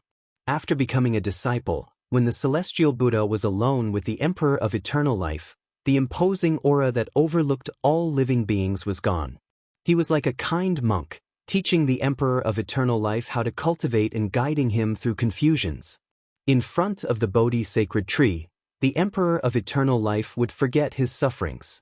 The celestial Buddha let Guwen see what a true Buddha should be like, possessing both the mighty power to shoulder the weight of all living beings and the compassion to care for the weakest. Chapter 569, Battle Court Strikes. Invincible. When Guwen was immersed in his reincarnation memories, spiritual energy from the Taoist field of the beginningless surged towards him, startling the disciples within. Shenzhen was the first to be awakened.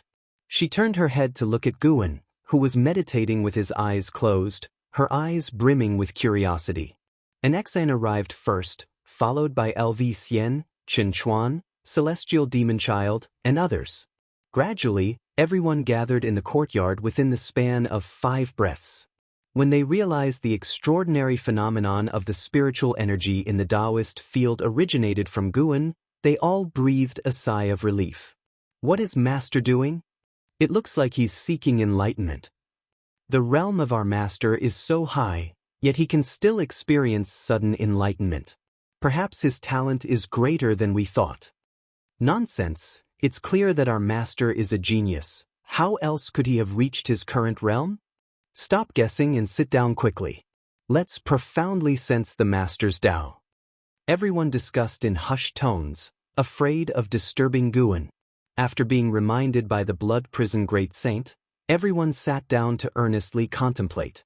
The Taoist field of the beginningless fell into silence. The mountains and forests were beautiful, the sunlight was gentle, everything seemed so perfect. An hour later, Wuxia world. Sight Guan opened his eyes and saw that everyone was meditating within the courtyard. His expression didn't change, he just turned his gaze toward Shenzhen. Such a heavy obsession, Guan lamented inwardly. He had figured out the relationship between Shenzhen and Fairy Yao Xian. In fact, there was no actual relationship between the two. It was just that the Emperor of Eternal Life transferred Fairy Yao Xian's karma onto Shenzhen, hoping that the original self, namely Guan, could find Fairy Yao Xian through Shenzhen and rescue her. Fairy Yao Xian is a Taoist emperor with extraordinary talent. Even part of karma could change Shenzhen's destiny. Shenzhen was not initially chosen by the Emperor of Eternal Life, but was granted karma by him after meeting Guan. This was the act of the Emperor of Eternal Life after merging with the Great Cause and Effect Steel. He couldn't deduce where his original self was, so he could only utilize the power of the Great Cause and Effect Steel. He chose to self-destruct, also to make better use of the power of the Great Cause and Effect Steel. In the last moment before his will dispersed, he finally locked onto the celestial spirit great world of the future. He chose Shenzhen because, among the people Guan cared about, only Shenzhen had no one in her heart but Guan. The Emperor of Eternal Life believed that only such a relationship could compel Guan to go and save Fairy Yao Xian. Not only that, the Emperor of Eternal Life also left a mark within the Great Cause and Effect Steel as a way of repaying the original self in advance. Through this matter, Guan suddenly realized that Shenzhen's affection for him was indeed different.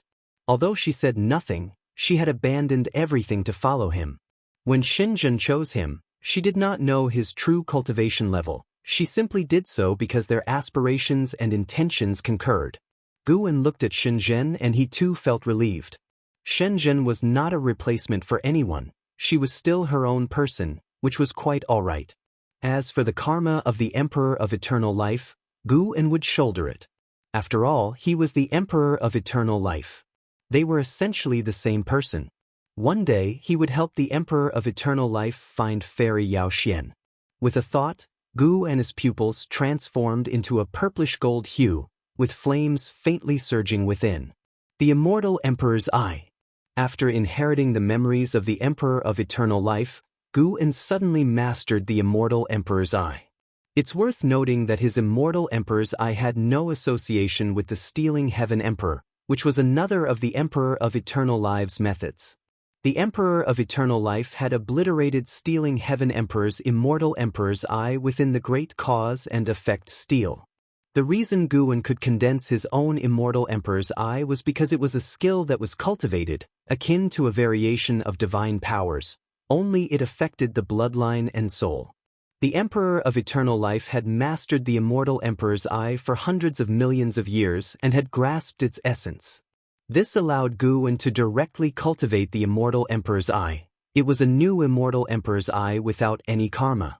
The Immortal Emperor's Eye was a great Tao creation, extremely difficult to cultivate, and different people could possess different mysteries.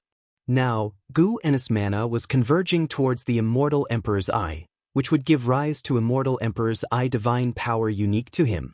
Guan spread out his Tao intent, immersing the others in the process of enlightenment, to prevent them from seeing the immortal emperor's eye. The night sky was clear with the moon shining brightly and few stars. Inside the pagoda of Third Medicine Valley, which once belonged to Guan, Long Qing and Yi Tsong sat opposite each other. They had been talking for several days, with Yi Tsong speaking and Long Qing listening. After Yi Tsong had recounted his experiences of 9,000 years, he inhaled deeply and said, "Master, I've truly recognized my mistakes.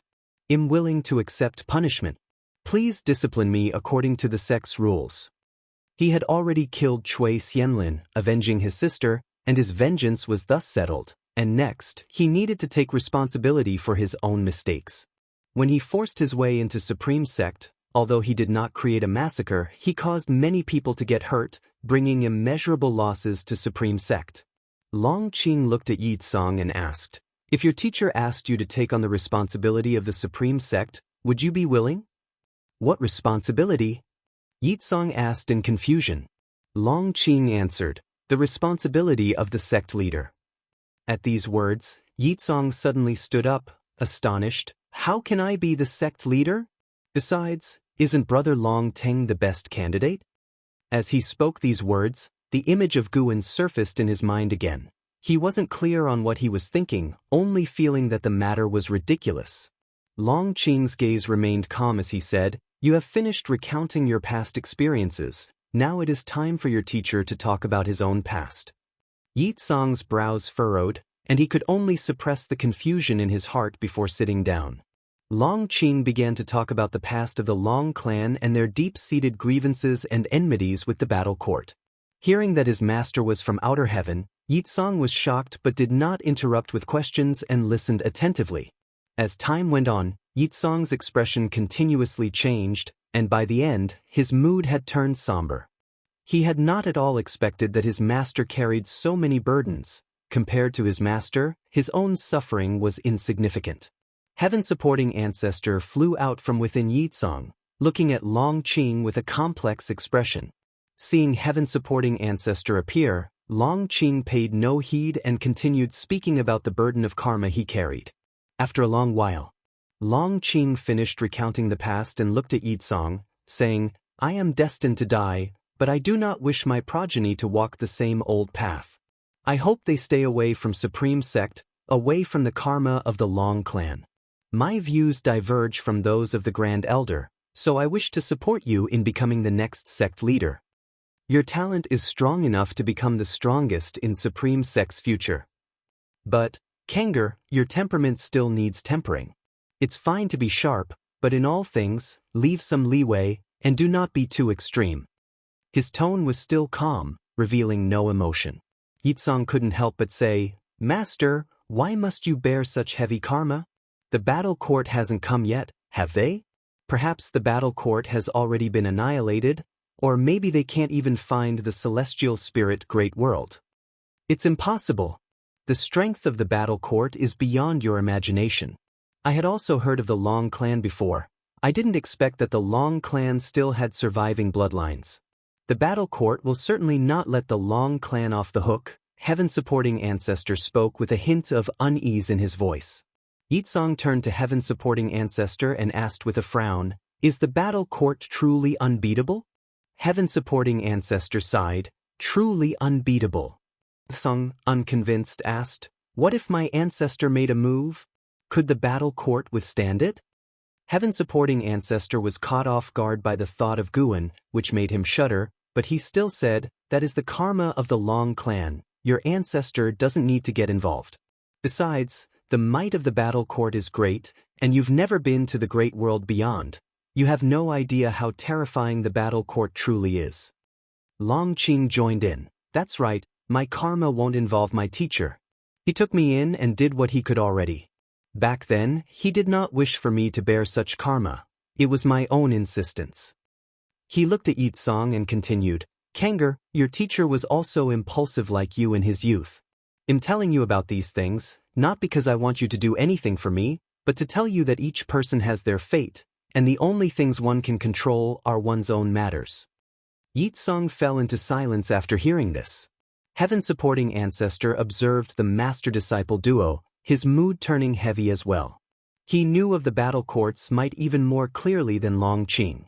With your current cultivation level, even if you're prepared to sacrifice yourself, you probably cannot withstand the battle court. If you die, the battle court won't spare your progeny either. Although I don't know what you're relying on, I think it's impossible for you to completely end the karma of the Long clan. Heaven-supporting ancestor looked at Long Qing and warned. He paused, then continued, moreover, I can feel some powerful force approaching the celestial spirit great world. I was surprised before, but now I think that powerful force must be the battle court. Long Qing showed a smile and said, I have my own methods. In fact, I have felt it too, which is why I chose to talk about this matter and do not shy away from your presence. Heaven-supporting ancestor stared at Long Qing and spoke earnestly, if the battle court intends to slaughter the celestial spirit great world, I will take Yi Tsang and leave. Although you and your disciple have a deep bond, I also care for him. Long Qing did not respond and simply picked up the cup of tea on the table that had long since turned cold. Yi Tsang took a deep breath, slowly stood up, and his eyes became resolute. He looked at Long Qing and said, Master, I will remember the principles you've shared, but your karma, I want to help you. It's just the battle court, right? I don't believe they are truly invincible. Heaven-supporting ancestor glared and said, You little brat, what power do you have to boast? Without my power, how are you any different from an ant? Yi Tsang turned his head to look at him and said, If I can't fight them, I will protect the Long clan. Master, you can rest assured, I won't seek death. I remember what I promised you, and once I fulfill what I promised, I might have the strength to confront the battle court. Heaven-supporting ancestor opened his mouth, but no words came out. He wanted to say that even if you complete that task, it would still be far from enough to shake the battle court. Chapter 570, Heavenly Dao's Creation, 10,000 years of devotion. After inheriting the memories of the Emperor of Eternal Life, Gu En's life returned to its usual tranquility. His disciples at the dojo were oblivious to the fact that he had practiced the Immortal Emperor's Eye as he continued refining Dao treasures. Aside from crafting a Dao treasure for the deep-sea dragon carp, he was also preparing one for Jiangqiong, Long Qing, Yang Jian, and Zhang Buku. Of course, these were just being prepared in advance. As for when he would give them away, it would depend on his mood. Refining treasures, picking herbs, and occasionally giving guidance to disciples, the wheels of time accelerated their turning amidst such a rhythm of life. 1,000 years passed in the blink of an eye. In the primordial era of the celestial spirit great world, creation was constant. Not only were beings of exceptional talent born, but superior heavenly materials and earthly treasures, as well as heaven and earth treasures, would also be nurtured. Treasures were not only created through refining, heaven and earth themselves could give birth to innate treasures. Innate treasures could more easily trigger the rules of heaven and earth, and each contained immense power. Those who obtained an innate treasure would find it easier to become formidable figures who could stir the winds and clouds of the world. Against such a backdrop, discourse about the heavenly Tao began to spread again in the human world. Those who acquired supreme treasures were branded as favored by the heavenly Tao, causing all beings to fear and yearn for the heavenly Tao even more. One day, after Guan had just finished refining a Tao treasure, he stood up having decided on the foundation for the new treasure's refinement, without even bidding farewell to Shenzhen. Shenzhen didn't mind too much, absorbed in the Tao treasure within the great cauldron. She sensed a kind of Tao aura she had never perceived before. How can he possess so many types of the power of the great Tao? Shenzhen muttered. In her view, mastering one type of the power of the great Tao was enough to tower over all beings, yet Guan had displayed over a dozen, unfathomably deep. She simply exclaimed without giving it much further thought and concentrated on comprehending the Tao. In recent millennia, as she comprehended the Tao, a desire had taken root in her heart. It seemed she was searching for something, but even she wasn't clear on what it was. She instinctively felt this longing. Wuxia world. Sight Wuxia world. This yearning drove her to pursue enlightenment with more diligence than in the first half of her life, no longer allowing herself to slack off. Elsewhere, Guan arrived at the edge of a cliff and looked down at the mountain path below. Mountains rose high on both sides of the path, blocking the sunlight. The cliff face was covered in grass and vines, creating a quiet, desolate atmosphere. At this moment, a scholar with a bookcase strapped to his back was making his way forward, leaning on a wooden staff. The mountain path was steep without stone steps, and weeds covered the sharp rocks, making his advance even slower. This scholar was the reincarnation of the celestial spirit god. Under Gu En's gaze, a white fox followed behind the celestial spirit god. The white fox had searched for 10,000 years and finally found the reincarnated celestial spirit god. 10,000 years ago, the eldest brother killed an evil person in the city to save the youngest of 5, leading to his being pursued by the authorities. Meanwhile, the 3 white foxes, as agreed, resurrected the youngest brother. However, having shed blood, they could no longer control their murderous impulses, and when anyone troubled them, they would find a way to eliminate them. Eventually, the Immortal Cultivation sect discovered them. With their low cultivation level, they couldn't resist capture by the cultivators. They were taken prisoner, and the youngest, due to his demonic power, was also taken by the sect. Decades later, the youngest seized the chance to rescue the 3 white foxes, only to find 2 had already died tragically. He could only flee with the surviving one, who though alive, was at death's door. The surviving white fox, named Su Jin, was gravely injured, forcing the ensuing escape to depend on the youngest's protection. The Immortal Cultivation sect began to chase them because she once transformed into a courtesan. The cultivators started to speculate maliciously about their relationship, spreading rumors far and wide, damaging their reputation and leading more cultivators to join the hunt.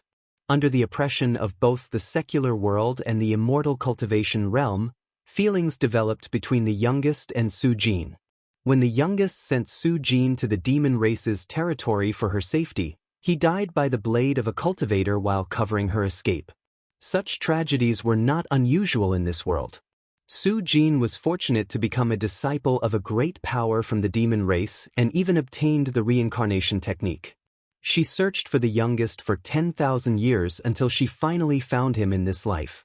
Of course, Guan played a role in her finding him, as the celestial spirit god was covered by his karmic influence. Without his intention, she would never have found him.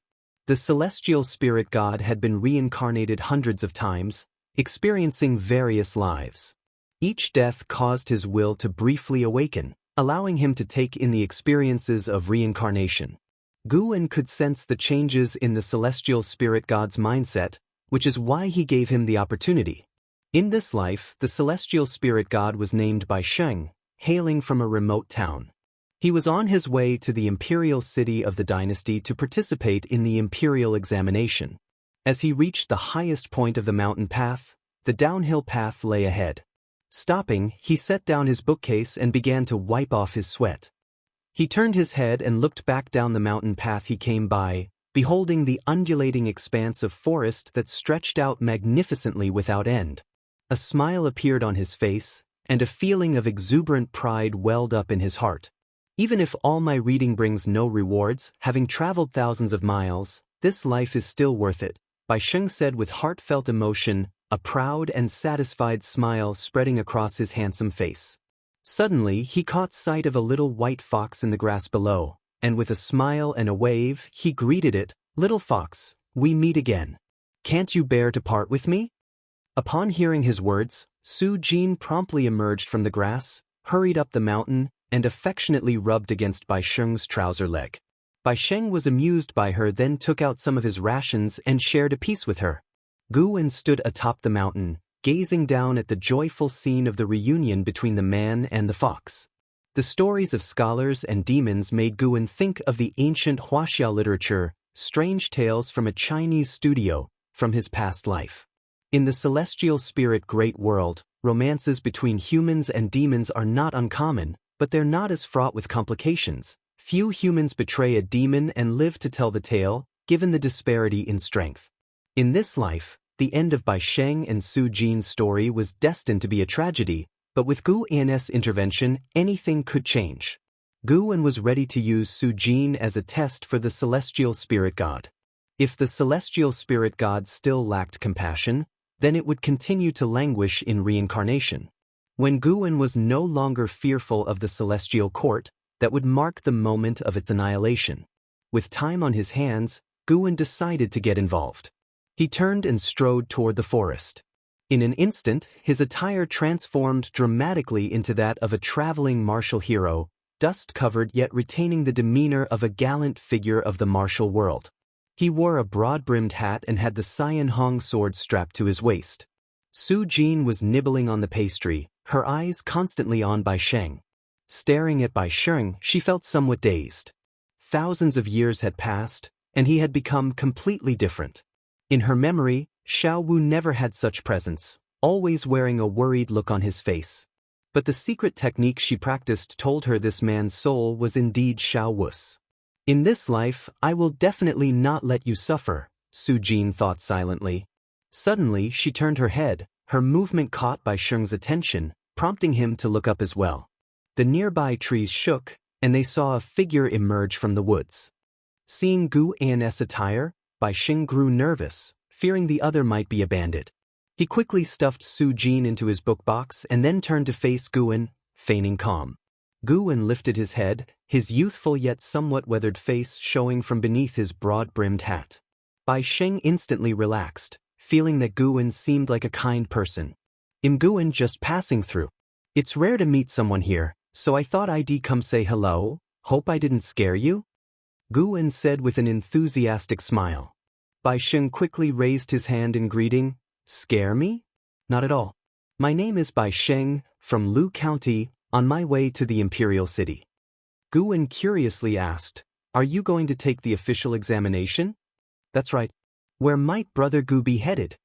Coincidentally, I'm also going to the Imperial City. How about we travel together? I can protect you. In return, you can keep me company and talk about your studies. You scholars know much that I don't. I've practiced martial arts since I was young and never had much education. Actually, I've always envied the world of scholars, Guwen said with a laugh, his easygoing manner increasing Bai Sheng's favorable impression of him. The two sat down to chat and found they got along splendidly. Suddenly, Su Jin jumped out of the book box, causing Guwen to be taken aback. Bai Sheng quickly introduced her, explaining that he and the little fox were destined to meet. Foxes are very spiritual, and there've been plenty of stories about scholars and fox spirits throughout history. Brother Bai, you must be careful, she might be a demon, Guwen teased. Su Jin couldn't help but glare at Guwen, finding him too talkative. Bai Sheng's handsome face reddened as he hurriedly replied, how could that be?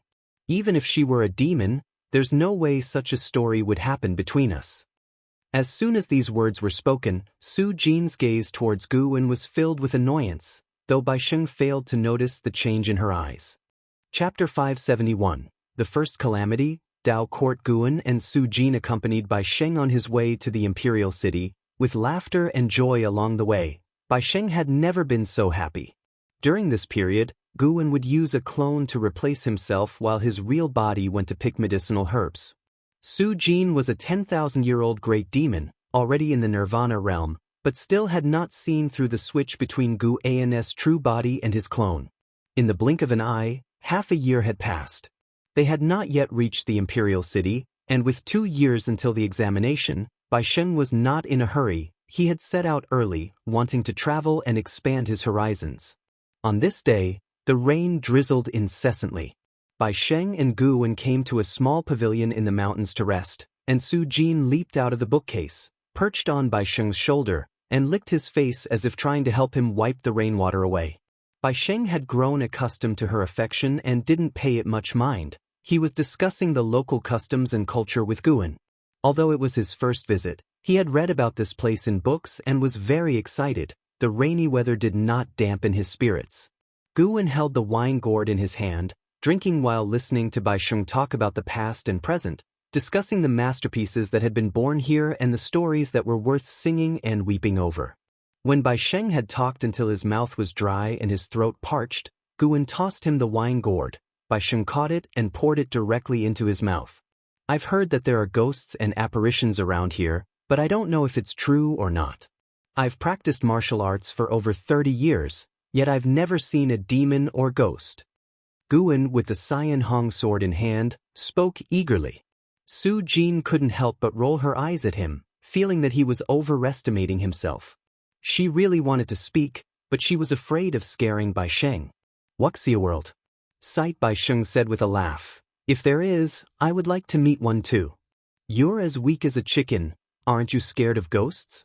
One eventually dies. Rather than living a quiet life, never seeing ghosts or demons, I wouldn't regret or be afraid even if I died under the claws of a demon or ghost. Bai Sheng replied with an untroubled laugh, his eyes shining. Guan felt that Bai Sheng seemed frail, but in fact he was full of energy, interested in everything and full of fighting spirit. This guy had a tenacity inherent in his bones, truly worthy of being the reincarnation of a celestial spirit god. The celestial spirit god, despite different origins in each reincarnation, would retain some of the original personality traits. That was also why Bai Sheng could attract Su Jin's attention.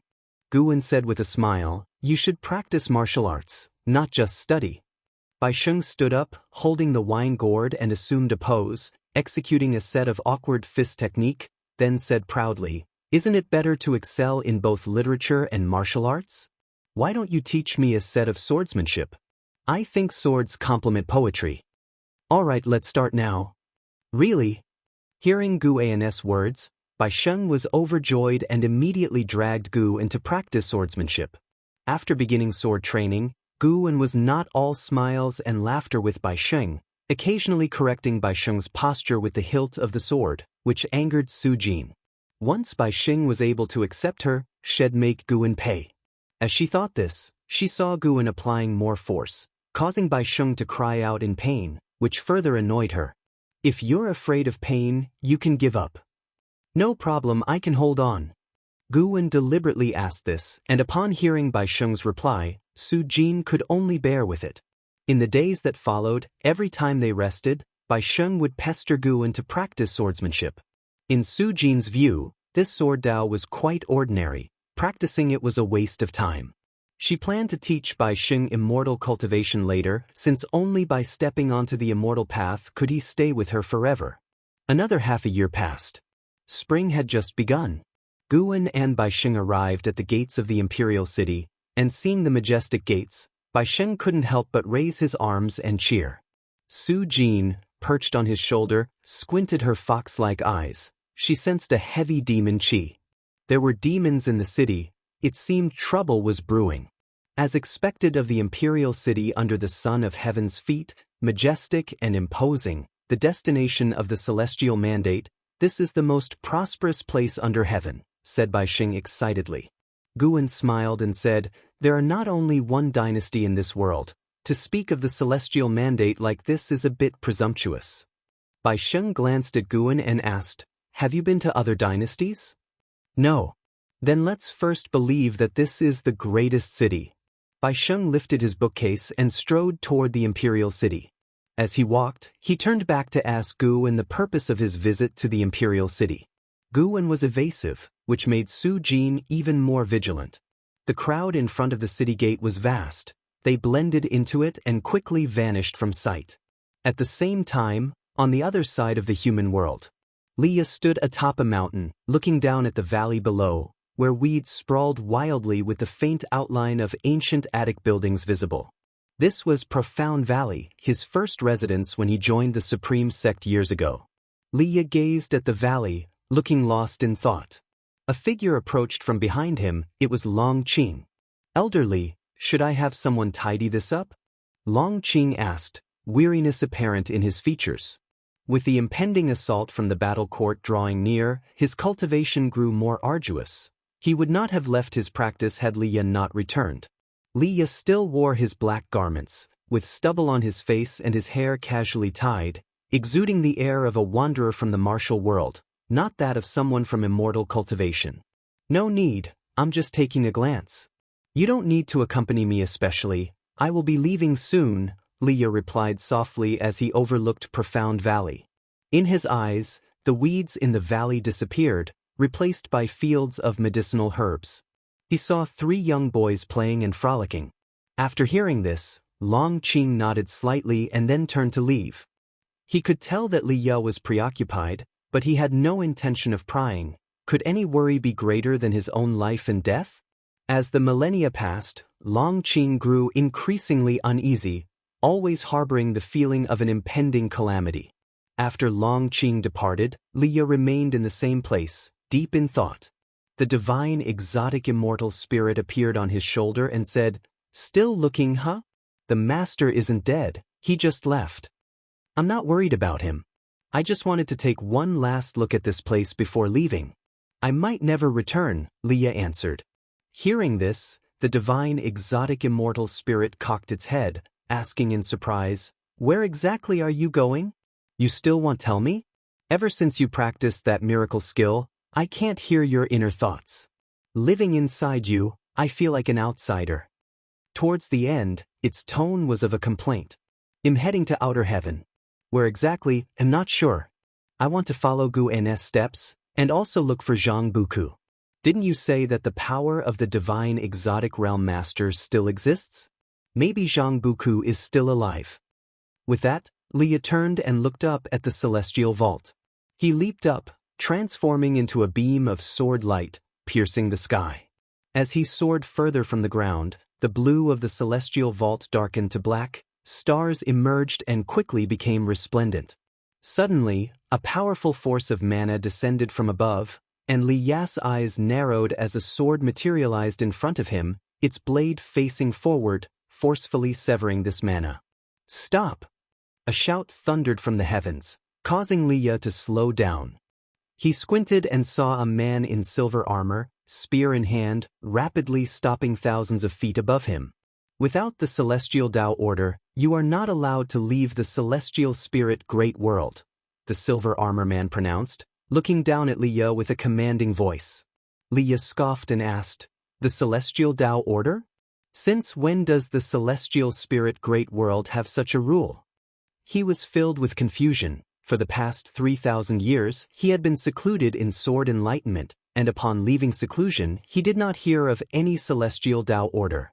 But the other's tone, daring to regulate the entire celestial spirit great world, was enough evidence of his extraordinary background, which Li Ye found ludicrous. The great world had just been reshaped, and such a powerful force had emerged? Could it be that an outer heaven power had descended and ruled the celestial spirit great world in a very short time? The silver armor man replied, "This celestial rule has been established for 1,000 years, set by the Tao court. I advise you not to act rashly. Above me, there is a free immortal who guards. Even if you pass me, you will not reach outer heaven.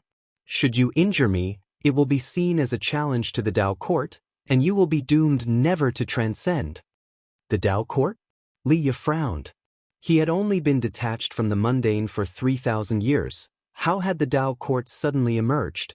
Upon further thought, he realized that today's great world was vast and boundless. Even 3,000 years ago, his knowledge of the world had been superficial, and he certainly was not aware of its full extent. Perhaps the Tao court was the overlord from another side of the world. What purpose does such a celestial rule serve? To trap all beings within this world? Li Ye asked mockingly. The silver armor man's brows furrowed and said, "Your sword is no trivial matter, you must be a great power that commands respect. You must have lived from the previous era until now. Let me tell you, a terrible calamity is approaching. It will be the first calamity since the primordial era to affect the entire great world. Going to outer heaven at this time will only lead to one's demise. The Tao court is looking out for your welfare, wanting to gather the power of the great world, to collectively resist the threat from outer heaven." Chapter 572, Disaster looms. If it had been before, Li Ye would have certainly barged into the Tao court's blockade without hesitation, but now, upon hearing the silver armor man speak of an impending disaster, he couldn't help but calm down and ponder carefully. He had a clear memory of the great battle that took place 20,000 years ago, which clearly involved powerhouses from outer heaven. Li Ye gave the silver armor man a deep look and then turned to fly downwards. The silver armor man watched as Li Ye disappeared into the sea of clouds and then slowly ascended himself. Divine exotic immortal spirit sat on Li Ye's shoulder, teasing, "You've actually stopped being reckless. It feels quite unfamiliar to me. Liya snorted. I'm not in any hurry to leave, and besides, if the world is in trouble, I need to stay and protect the supreme sect. Xianxia the Novel Fire. Net website on Google to access chapters of novels early and in the highest quality. To reach this point in his life, aside from Gu An's protection, the support he had received from the supreme sect was substantial, and even now, he still considered himself a disciple of the supreme sect. Divine exotic immortal spirit sighed, you really have grown up. What's with that tone? You make it sound like you're talking to a junior. Liya immediately pulled divine exotic immortal spirit down from his shoulder and vigorously kneaded him in his arms. A breeze blew over with the sea of clouds, and as Liya bantered with divine exotic immortal spirit, he suddenly felt as if nothing had really changed after all. At dawn. Source, web novel. Com, updated on Omicron New. Guan sat on the eaves, watching the rising sun, his gaze reaching far into the distance. He saw the battle court, searching for the celestial spirit great world. Because the celestial spirit immortal venerable had reshaped the Tao rules, the new celestial spirit great world was temporarily separated from the path of the great Tao, making it hard for the battle court to directly find the celestial spirit great world. Nevertheless, through causality calculations, the battle court was getting increasingly closer to the celestial spirit great world. Immortal Emperor. Guan pondered this name. In the memory of the silent destruction god emperor, the lord of the war court was the immortal emperor. The Tao practice of this immortal emperor was unfathomably profound, and it was uncertain whether he would come this time. He had already sensed the auras of more than a dozen innate golden immortals within the approaching war court's forces, with more battle court powerhouses arriving continuously. Judging by the situation, they were determined to slaughter all the descendants of the Long clan. Guan wasn't the least bit perturbed. He was, on the contrary, looking forward to the arrival of the great battle, during which he could reap lifespan extensively. Generally, Guan wouldn't engage in slaughter, but if someone threatened him, it was an opportunity to kill righteously and justifiably. Brother Gu, good morning. Bai Sheng's laughter came from the courtyard, and Guan looked down to see Bai Sheng waving at him. So he smiled and nodded in response. Are you going to read books again today? Guan asked. The civil examination was still a while away. It had been a month since they arrived in the imperial city, and every day Bai Sheng would stroll through the city, mainly to find books to read. With Su Jin's help, Bai Sheng had come across quite a bit of money on the way and was now quite wealthy. Bai Sheng laughed. I'm not reading today. I heard there's an immortal in the city taking disciples, and I want to see if it's a real immortal. Brother Gu, want to come along? Guan shook his head. You go ahead. I'm off to find someone for a drink. You and your drinking. After chatting for a bit, Bai Sheng left with Su Jin. Guan watched Bai Sheng leave, knowing that once the impending disaster in the imperial city was over, it would be his time to leave as well. Having accompanied Bai Sheng for a year, he had scattered his worries, and whatever happened between Bai Sheng and Su Jin in the future, Guan would simply observe from afar. The imperial city bustled day after day. In the eyes of mortals, this imperial dynasty was the most powerful entity in the world, manipulating power, capable of altering heaven and earth. Little did they know, the world is vast, and even the seemingly immovable behemoths can be undone in an instant. If Guan didn't intervene, this imperial dynasty would be annihilated within days, and not even Su Jin in the Nirvana realm could stop it. The impending disaster would change Bai Sheng's mindset, igniting a fiery passion for immortal cultivation like never before. Gu and his thoughts drifted away as time rapidly slipped by. Dusk approached. As night neared, lights gradually lit up the city, and the imperial city became even more lively, with the noise reaching Gu and his ears. He still sat on the eaves, and following his gaze, billowing dark clouds were rolling toward the imperial city, creating a heavy oppression. At that moment, on another street in the city, Bai Sheng stood on tiptoes in the crowd, looking towards the stage where a Taoist wearing a mask was performing a sword dance, with 5 disciples dressed as demons circling around him. The Taoist's swordplay occasionally sped up, sharp as the wind, eliciting cheers from the onlookers. Bai Sheng didn't notice that Su Jin on his shoulder was looking up at the celestial vault. This demon Qi.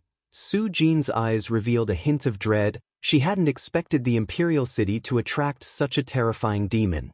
This is not good. She turned her head to look at Bai Sheng and licked his face with her tongue. Stop it, I'll buy you something to eat after I'm done watching. Bai Sheng said casually, his gaze fixed on the stage, filled with curiosity. Su Jin became anxious. She bit Bai Sheng's neck, causing him pain that made him cover his neck with his hand. Without waiting for him to speak, she jumped to the ground and ran outside. There were too many people around, and Bai Sheng, worried she might come to harm, could only follow her. After squeezing through the crowd, Bai Sheng saw Su Jin squatting under a tree not far away, and he hurried over. You. Just as Bai Sheng was about to scold Su Jin, she suddenly transformed, turning into a woman in a white dress with a bewitching face. This shocked Bai Sheng so much that he instinctively stepped back. Su Jin grabbed Bai Sheng's wrist and pulled him in front of her. Listen, I'm only going to say this once. Don't scream and shout. A demon is about to descend, and everyone in the city will be devoured by it. I'm no match for it. I can only protect you. You need to come with me now. Su Jin stared at Bai Sheng and spoke solemnly, then, pulling him, started walking towards the city gate. Wait a minute. Bai Sheng came back to his senses and hurriedly said, trying hard to pull his hand away, but he could not break free from Su Jin's grip. Su Jin turned to look at him, her brow deeply furrowed. Bai Sheng quickly said, even if you can't save the entire city's population, at least bring Brother Gu with us. Su Jin snorted, why should I bring him? After all, we've been traveling together, we're already like brothers, how could we abandon him? Bai Sheng said in a pleading tone.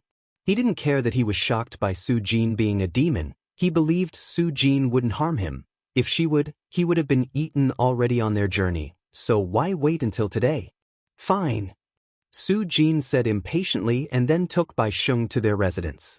Boom! The sound of thunder rumbled, but the people inside the imperial city were still unaware of the danger. Within those thunderclouds, a terrifying figure was stirring, and a pair of blood-red eyes loomed over the human world. Suddenly, countless demon birds burst out of the sea of clouds, sweeping toward the imperial city, their flapping sounds merging together, instantly drowning out the city's hubbub and disturbing the citizens. In the woods, an Exen was sitting on a stone by the brook, fiddling with the 6 paths mirror in her hand. Footsteps approached, and the sect hierarch of Qianxia sect, Xianxia, arrived. His hair was white, but his face still looked young. He was wearing a wide, exquisite robe, and his presence as the head of a sect was hard to conceal. He came behind an Exen, bowed and said, Predecessor, the Dao court sent people over, claiming that a great calamity is about to come to the world, and all sects must join forces to repel the enemy. They hope that our Qianxia sect will accept the celestial Dao order to coordinate with the Dao court when the calamity arrives. However, this theory of heaven requires the infusion of Qianxia sect's destiny, and I'm somewhat hesitant. An Exen replied, if there is hesitation, then refuse. Lately, she had gained new insights into the 6 paths mirror, and if it weren't for Xianxia's call, she wouldn't have wanted to come out. But the Dao court is powerful, and compared to it, our Qianxia sect is like the light of a rice grain against the brilliance of the moon. If we refuse, won't the Dao court target us? Xianxia asked with a frown, his tone full of worry. If they become enemies just because we're unwilling to cooperate, it means that the Dao court does not have the greatness of spirit to shoulder the world. They just want to take the opportunity to calculate against all sections. Such a sect will sooner or later become an enemy. An Exen said casually as she stood up, turned around to look at Xianxia, and asked, is that all? Xianxia was taken aback and replied, there's one more thing. Someone in the sect has achieved enlightenment and has become crazed. Can you take a look at him? Why not bring him over here? To tell the truth, his cultivation level can be considered top tier within the sect, and we can't handle him. He's locked himself in his cave mansion, raving that the sky is falling. I've never seen him so afraid. I wonder if it has something to do with the calamity mentioned by the Dao court? Xianxia frowned again. There was something else he didn't mention. In fact, these years during cultivation he too had felt restless, with a sense of impending disaster hanging over his head. If you find any errors, ads pop up, ads redirect, broken links, non-standard content, etc., please let us know reports so we can fix it as soon as possible. Chapter 573, Battle Court Mythology. Confronting destiny in the early morning, the sunlight cut through the smoke-filled ruins of the imperial city, where corpses and broken walls stained with bloodstains could be seen everywhere. Sar the Nelfer. Net website on Google to access chapters of novels early and in the highest quality. Bai Sheng, covered in dust and ash, stood atop the debris, staring at the horrific scenes in all directions, his pupils trembling, unable to accept what was before him. The city he considered the most prosperous had turned into ruins overnight, and the sight of the half-remaining mask of the sword-wielding Taoist he'd seen earlier touched him even more deeply. How could this happen? Bai Sheng muttered to himself, his voice trembling. He felt as though he was in a nightmare from which he could not awaken. He looked up into the distance, then immediately rushed down, beginning his search for Guwen, combing through bodies along the way, fighting back fear and disgust. As the sun continued to rise, reaching high noon, he still hadn't found Guwen, his hands now covered in fresh blood. Exhausted, he collapsed onto the street, lacking even the strength to lift his head. After a morning of searching, his heart knew no fear, only numbness. A figure appeared before him. He saw the person's shoes but couldn't bring himself to speak. Su Jin looked down at Bai Sheng and sighed. Didn't you say you'd rather die in the jaws of demons and ghosts than live a dull life?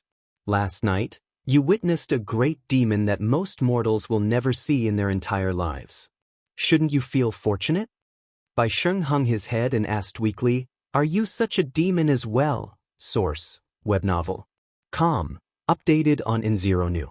Omicron, I do not delight in killing as they do, but I have killed people, killed demons, Su Jin responded, her answer plunging Bai Sheng into silence. Su Jin continued, Since you've witnessed supernatural powers, why not cultivate immortality with me in the future? Help me find Brother Gu. Bai Sheng struggled to speak, and after uttering those 5 words, he completely lost his strength and fainted, toppling forward, but fortunately, Su Jin caught him in time. Su Jin held Bai Sheng in her arms, a smile appearing on her face. She had fantasized about this moment for 10,000 years and had finally achieved it. Don't worry, in this life I will surely protect you, just as you desperately protected me 10,000 years ago. Su Jin murmured softly to herself, lifting Bai Sheng up and then soaring into the sky. Her divine sense enveloped the entire city before continuing outward. Strange, where on earth did he go? Could a demon have devoured him? Su Jin wondered aloud to herself, but she didn't dwell on it. After all, she had already searched for Bai Sheng on behalf of him. If he couldn't be found, it wasn't her fault. She flew off into the distance with Bai Sheng in her arms, disappearing into the horizon in the blink of an eye. The clouds above had scattered, and the sunlight spilled over the devastated imperial city, and gradually, a hint of murky energy began to dissipate. Within the Taoist field of the beginningless. In the courtyard, Guwen lay in a rocking chair reading a book, occasionally instructing Xinzhen on how to control the Taiqing true fire beneath the artifact refining cauldron. It had been 10 years since he had parted from Bai Sheng. Xinzhen turned her head to look at Guwen and asked, Guwen, what's the origin of that Tao court? Within the Qingkuan sect, it's widely rumored that the Tao court will become the sect that unifies the entire world. Guwen answered casually, just like the Holy Court, the Tao court was once the ruler of a part of the great heaven and earth.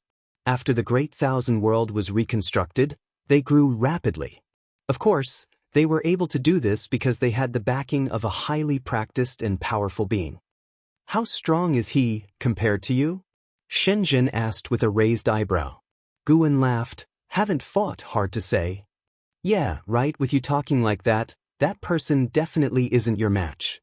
Shenzhen rolled her eyes at Guwen, who could hear her admiration for him in her heart, amazed by his strength, though her tone suggested otherwise.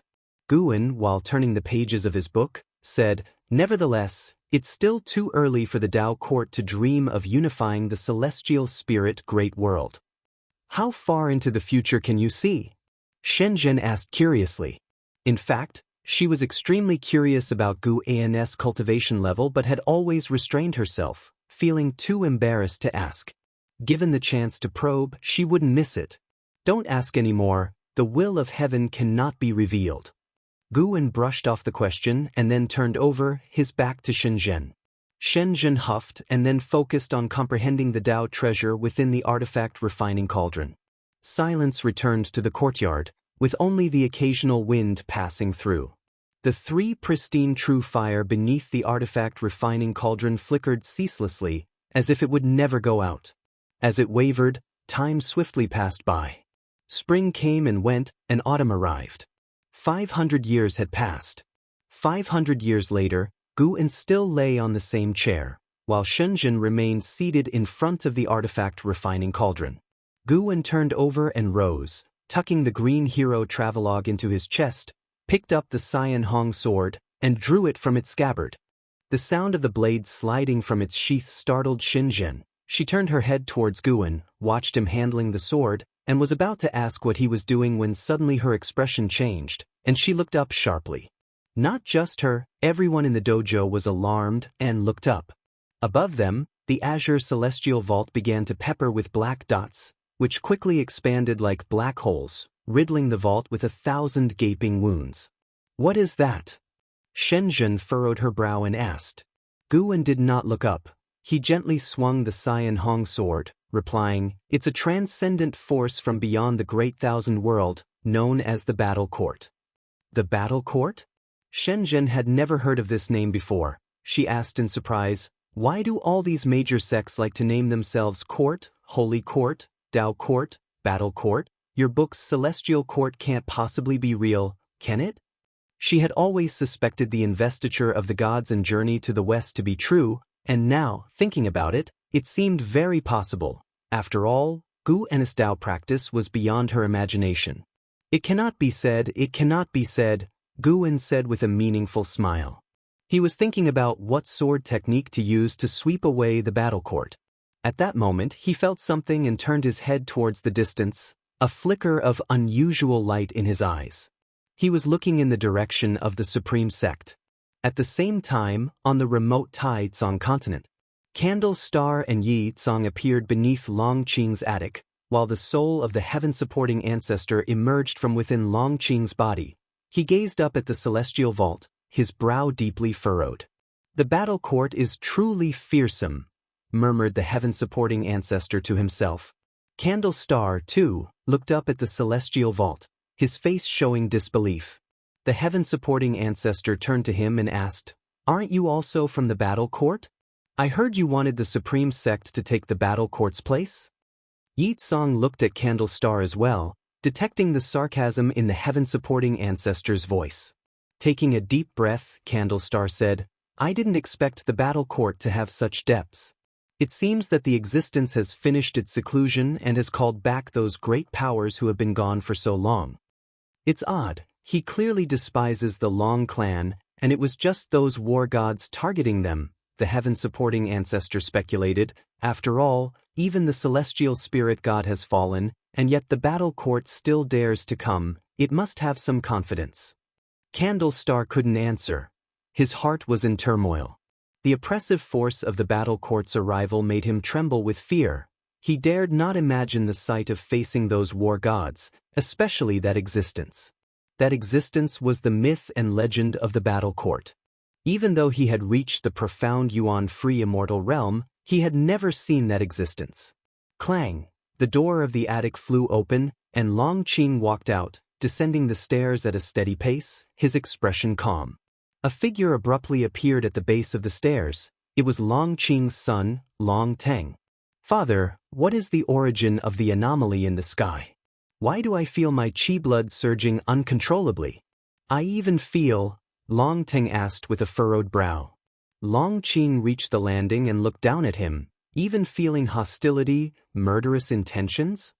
Long Teng's eyes widened in shock as he pressed, "Father, do you have the same feeling?" Long Qing continued down the stairs, his gaze shifting towards the celestial vault. "Some things are too late to tell you, and there is no need for you to know. Just watch. Just watch? Father, what are you going to do?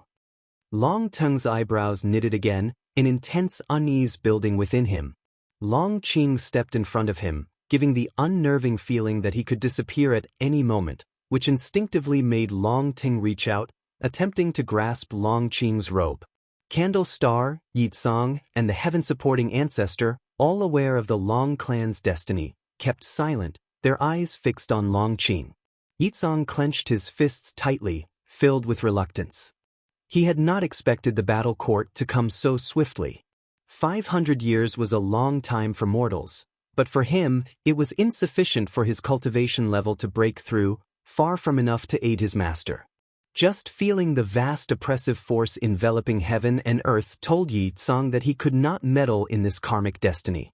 But how would his master face it? Yitsong knew that his own cultivation level was not much higher than his master's, but his master's composure filled him with anticipation. If you find any errors, ads pop up, ads redirect, broken links, non-standard content, etc., please let us know reports so we can fix it as soon as possible. Chapter 574. Annihilate completely the celestial spirit great world's celestial vault was covered with black holes of varying sizes. Every creature within the celestial spirit great world, as long as they looked up at the celestial vault, would see such a phenomenon and become panic-stricken. Since the vast majority of living beings had never witnessed such a phenomenon in their lives, it was inevitable that they would be fearful. All the major sects quickly formed arrays and sent great power cultivators to observe the sky. The vast oppressive force of the battle court enveloped the entire great world, yet no creature from the battle court had appeared. Long Qing took 2 steps forward, looking at the myriad of black holes with an extremely calm expression. He had already prepared himself to die. Long Teng looked at his father's silhouette, unable to resist asking, "Father, what exactly are you planning to do?" Long Qing didn't answer him. The protective formation of the supreme sect rose up, and figures began appearing around the attic. They were either high-ranking individuals of the supreme sect or descendants of the Long family. After Long Qing issued a precautionary command, he no longer spoke, and no matter who asked him, he did not respond. Sar the novel at website on Google to access chapters of novels early and in the highest quality. Yitsong looked at his master, feeling extremely distressed. Just then, brilliant lights arose from the horizon, all of them entering the black holes within the celestial vault. The lights entered the black holes and disappeared without causing any disturbance, as if traveling through time and space. Far beyond, in the depths of the universe, a dark purple light path stretching millions of miles was rapidly extending. Figures were walking on the light path, with black holes continuously appearing on both sides. Some figures stepped into the black holes, while others stepped out from within.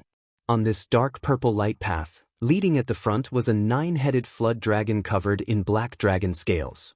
Its 9 necks were like mountains, and its 9 dragon heads continuously spewed intense heat waves. Source: Web novel. Com. Updated on Omicron New. This dragon was larger than any meteor it passed by, advancing like a creation god mountain, dignified and vast. Following behind it was an overwhelming march of creatures from the battle court, humans, demons, and ghostly evils, all moving in the same direction. In the midst of this multitude, a sword cultivator advanced. He wore a red robe tightened at the waist, the sleeves broad, his features were young and handsome, and his hair was snow-white. He looked ahead with furrowed brows.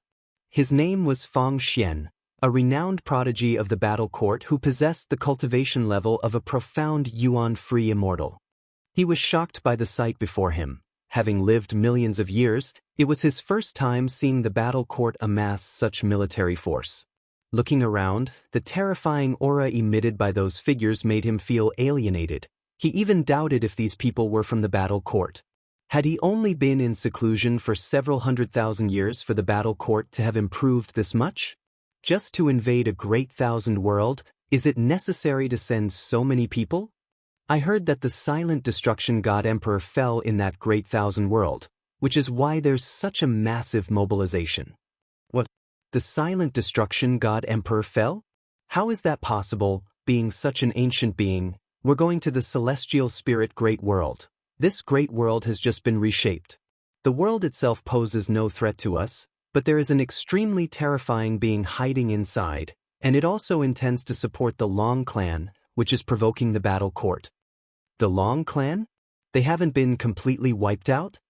Listening to the discussions around him, Feng Xian's mind conjured up an image of the Silent Destruction God Emperor. He had only seen the Silent Destruction God Emperor once when he went to listen to the Emperor's doctrine. In his mind, the Silent Destruction God Emperor's Tao practice was unfathomable, and even the high level of the battle court were very polite toward him. Such a being had actually fallen. Feng Xian felt uneasy. Although there were a lot of them, the more forces the battle court deployed, the more dangerous he felt this battle would be. The Tao practices of the high-level members of the battle court were beyond his imagination. Those beings certainly saw more than he did. Facing an unknown great battle, how should he ensure his own safety? Just as Feng Xian was lost in chaotic thoughts, from some of the black holes ahead flew out cultivators of the celestial spirit great world. When they saw the unending battle court light path, they were all startled. Before they could speak, nearby creatures from the battle court quickly took action. The great battle had officially commenced. Cultivators from worlds below the Zizai Immortal realm had no power to resist. They were directly obliterated. Those with higher cultivation levels hurriedly escaped back into the black holes, through which they returned to the celestial spirit great world. Taoist field of the beginningless. All disciples had gathered in Guan's courtyard, curious about the celestial phenomena above. Guan didn't say much. With a wave of his sleeve, the blue smoke above the artifact refining cauldron condensed rapidly, forming a large mirror that reflected the majestic sight of the battle court light path. An Xen, Xinjin, celestial demon child, and blood prison great saint looked up and were all stunned. On the trans-universal battle court light path, the crowd surged like a tide, the massive beings as large as mountains appearing even more fearsome. Along the end of the battle court light path, a terrifying huge shadow loomed in the deep darkness, revealing only its upper body as if carrying forward this vast light path single-handedly. The battle court light path in the hand of this huge shadow resembled a sword thrusting forward, a scene that shocked everyone's eyes. Celestial demon child couldn't help but turn her head to look at Guan and asked, "Master, who are they?" The others also turned to look at Guan. The usually loquacious blood prison great saint and LV Xian were also stunned. Facing such a force, they felt only apprehension in their hearts. Guan responded, "This is the battle court, a power from beyond the great thousand world." And Xen pressed further, "Why have they come?" The others were also puzzled, waiting for Guan to clarify. Guan did not conceal anything and revealed the grievances between the Long clan and the battle court. This grudge has lasted for many years. 20,000 years ago, there was an entity known as the Silent Destruction God Emperor who also came for the descendants of the Long clan, Guan said calmly. Chen Chuan couldn't help but say, to usurp their nest and to exterminate them, this lord of the battle court is really not anything good, and by the looks of it, they're likely aiming to take over the celestial spirit great world. The others also started cursing at the battle court. And Xen suddenly thought of something. She looked at Guan and timidly asked, "Master, you granted Long Qing the Long surname, could it be?" As soon as these words came out, everyone fell silent. They all knew Long Qing, who was personally taken in as a disciple by Guan. And Xen still remembered that Guan had previously refused to guide Long Qing in cultivation because Long Qing carried a great cause and effect. Guan nodded and said, "Yes, Long Qing is indeed a descendant of the Long clan." Everyone looked at each other after hearing this. Blood Prison Great Saint became excited and asked, "Master, will you take action?" The others also felt invigorated by this. They had practiced arduously in the dojo. The higher their realm, the more they revered Guan's cultivation level. They had always been curious about just how strong Guan was. Surely such a powerful battle court could force Guan to reveal all his strength? It is his destiny, why should I intervene? Being able to adopt him, I already took a great risk. Guan shook his head and chuckled. The others didn't buy it. In their eyes, Guan would surely protect Long Qing, just as he protected them. Xianxia lamented. Who knows how many years of cultivation it will take before I can qualify to participate in such a great battle? Scenes of battle appeared in the mirror atop the artifact refining cauldron. Endless cultivators from the celestial spirit great world surged out of the black holes, blocking the battle court's advancement. Today's celestial spirit great world was far beyond the previous era's celestial spirit great heaven and earth, with an astonishingly consolidated power. LV Xian, Chen Chuan, and others, seeing endless cultivators and demons entering the battle through the black holes, felt their blood boiling. Guan didn't immediately take action. He saw this calamity as a good thing, letting the beings of the Great Thousand World feel a sense of crisis. Moreover, this cause and effect had to be ended by the Long family themselves. Guan did not want to publicly tie himself with the Long family on the surface, waiting for Long Qing to be overwhelmed before intervening. On the other side of heaven and earth, Long Qing leaped up, flying towards the black hole in the sky. Candle Star transmitted to him, saying, "Come with me, facing such a battle court, you have no chance of victory." Long Qing did not respond to him, nor did he look back. Candle Star stood in front of the pavilion, opening his mouth, but he ultimately could not muster the courage to go forward and fight alongside Long Qing. He knew full well the terror of the battle court, and crucially, the strength now displayed by the battle court was even more formidable than he had known. He sensed the determination of the battle court, vowing to completely annihilate the Long clan. Right in the celestial spirit great world. Watching Long Qing's figure disappear into the black hole, Long Ye looked at Long Teng, anxiously asking, "Big brother, what exactly is father trying to do? Shouldn't we help him?" Long Teng was about to speak when a sonorous voice echoed through the entire great heaven and earth. "Descendant of the Long clan, you have stood up, and indeed, you have not dishonored the bloodline of the Long clan. If you find any errors, ads pop up, ads redirect, broken links, non-standard content, etc., please let us know reports so we can fix it as soon as possible." Chapter 575. Dharma aspect shocks the heavens. The sudden voice plunged the entire celestial spirit great world into silence, and all living beings felt their hearts chill just hearing it. They couldn't imagine what kind of existence could possess such an imposing aura.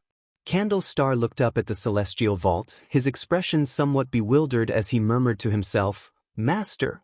He understood that the Lord of the War Court used such terrifying power not only targeting to execute Long Qing, but mainly against the protector of the celestial spirit great world. Thinking of his master facing off against the fearsome being capable of annihilating a celestial spirit god, his emotions were complex. He also thought of the mythological beings of the War Court, fearing that an unprecedented fierce battle was about to occur, one that would reduce the celestial spirit great world to ashes. He turned to look at his disciples gazing up at the celestial dome in the distance and couldn't help but sigh. After so many years at the Supreme Sect, he had grown attached to this place, but no amount of attachment was worth more than life itself.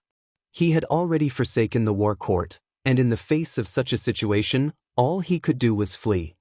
He withdrew his gaze and disappeared into thin air in front of the pavilion. Long Teng, Long Ye, and the other cultivators around them hadn't expected him to flee. They thought he was going to support Long Qing, so they didn't think too much of it. The heaven-supporting ancestor re-entered Yizong's body, his voice echoed in Yizong's mind. "There are many presences within the War Court that are beyond my match. In the face of such a massive invasion, the celestial spirit great world stands no chance of winning. Candle Star has already fled, and you should leave as well." Upon hearing this, Yizong furrowed his brow, his gaze fixed on the black hole above. On the other side of heaven and earth, with the mountains undulating, Bai Sheng stepped out of the forest and stood on the hillside, gazing at the spectacular phenomenon in the sky, his brow furrowed deeply, his eyes full of shock. This was the second time in his life that his understanding had been overturned. Su Jin arrived at his side, equally shocked as she looked up at the celestial vault. Bai Sheng turned to look at her and asked, "What is this spectacle? How high is the realm of the person who just spoke? And what's the background of the Long clan?" Su Jin took a deep breath and said, "I'm not sure, I can't even guess his realm. You see, I've lived for over 10,000 years, could be influential in the imperial dynasty, but in the grand scheme of the great world, I'm just an inconspicuous minor character. To many of the great powers, killing me would be as simple as crushing an insect. As for the Long clan, I have never heard of them either. My understanding of the great heaven and earth is not as extensive as you imagine. Bai Sheng couldn't help remarking, it's indeed true that there are always higher beings. If one day, I can make a sound that resonates with all living beings across heaven and earth, then this life would have not been lived in vain. Sar the Ovalfire. Net website on Google to access chapters of novels early and in the highest quality. Su Jin rolled her eyes at him, said with irritation, "You always talk like you're giving your last words. Can't you think about diligently cultivating and pursuing longevity? Is there really such a thing as immortality in this world? Even if one ascends to immortality, as you said, there is still an end to it. I don't care, you must aim for it anyway." They began to bicker, unaware that this was a calamity sweeping across the entire world. In the vast and boundless universe, myriad black holes of all sizes dotted the cosmos, acting like channels through time and space, with figures emerging from them. Feng Xian walked on the battle court light path, looking ahead at the looming great battle with a calm expression. The celestial spirit great world erupted in astonishing solidarity, as more and more figures rushed in to block the advance of the war court, yet they did not slow down the pace of the war court's forces. Feng Xian didn't rush to take action. On this occasion, he planned to do the bare minimum, and with the most terrifying existences yet to appear, he dared not act. I am a descendant of the Long clan, Long Qing. This causality should be borne by me. Long Qing's voice suddenly came, weak in the vast cosmos even though he shouted with all his might. Feng Xian caught the sound of Long Qing, with the words, Long clan, making it impossible for him to ignore. A pressure stronger than any of the combatants bore down, halting every living being engaged in the battle. A Taoist Zhang Zizai Immortal from the celestial spirit great world showed a look of horror, unable to move under this overwhelming pressure. His pupils suddenly dilated, and following his gaze, an imposing figure in the darkness behind the battle court light path gradually became clearer. Feng Xian's gaze, however, looked in the direction of Long Qing's voice. Long Qing stepped out from a black hole, his right hand raised to his chest, his two fingers together. While moving through the air with floating steps, he was casting divine skills. Streams of gray mist emerged from his body, coalescing into figures around him. Furthermore, the space in the surrounding universe twisted, spontaneously producing more gray mists that continued to solidify into humanoid shapes. More and more gazes fell upon Long Qing, but no one from the war court side made a direct move against him. As Long Qing, who was executing the celestial dragon Dharma aspect, looked into the distance, a giant shadow gradually became clear. It was a black-robed Taoist with a Qilin headdress and a stern face. He floated like a mirage behind the battle court light path, with his lower half seeming illusory and only his upper half clearly visible. It was the Master of Candle Star, the current Lord of the War Court. His title was the Candle Celestial Monarch. The Candle Celestial Monarch was so immense that everything in the universe seemed trifling in his presence, and to the celestial spirit cultivators witnessing this figure, he appeared as the founding god who created the cosmos. As the Candle Celestial Monarch emerged from the darkness, everyone from the side of the celestial spirit great world, except Long Qing, lost their courage and willingness to fight. It seemed as though the Candle Celestial Monarch had merely leaned forward. He looked down upon Long Qing, observing the Dharma aspects coalescing behind him, with an indifferent gaze, and he said, "Has your esteemed self not shown yourself yet? Could it be that you have given up on the Long clan?" This question likewise echoed throughout the celestial spirit great world. Within the Taoist field of the beginningless, an Xian and the others one by one turned their heads to look at Guan, holding the Cyan Hong sword, said, "Why look at me? Qing Heir's divine skills are not simple, perhaps he can resolve this on his own." As he spoke, he lifted the blade, his left hand supporting the edge, the tip pointing toward a mirror above the artifact refining cauldron, as if aiming at the Candle Celestial Monarch within it. Hearing this, though more confused, the crowd still turned their heads to look at the scene in the mirror. The world fell silent. All living beings waited for another voice to rise, but it never came.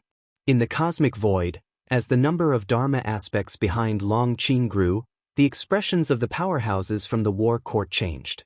In less than 10 breaths' time, the number of Dharma aspects surrounding Long Qing had exceeded 10,000, and one Dharma aspect, towering 10,000 zhang, radiated an aura of contempt for the universe, causing both celestial spirit cultivators and war court warriors to involuntarily fix their gaze on him.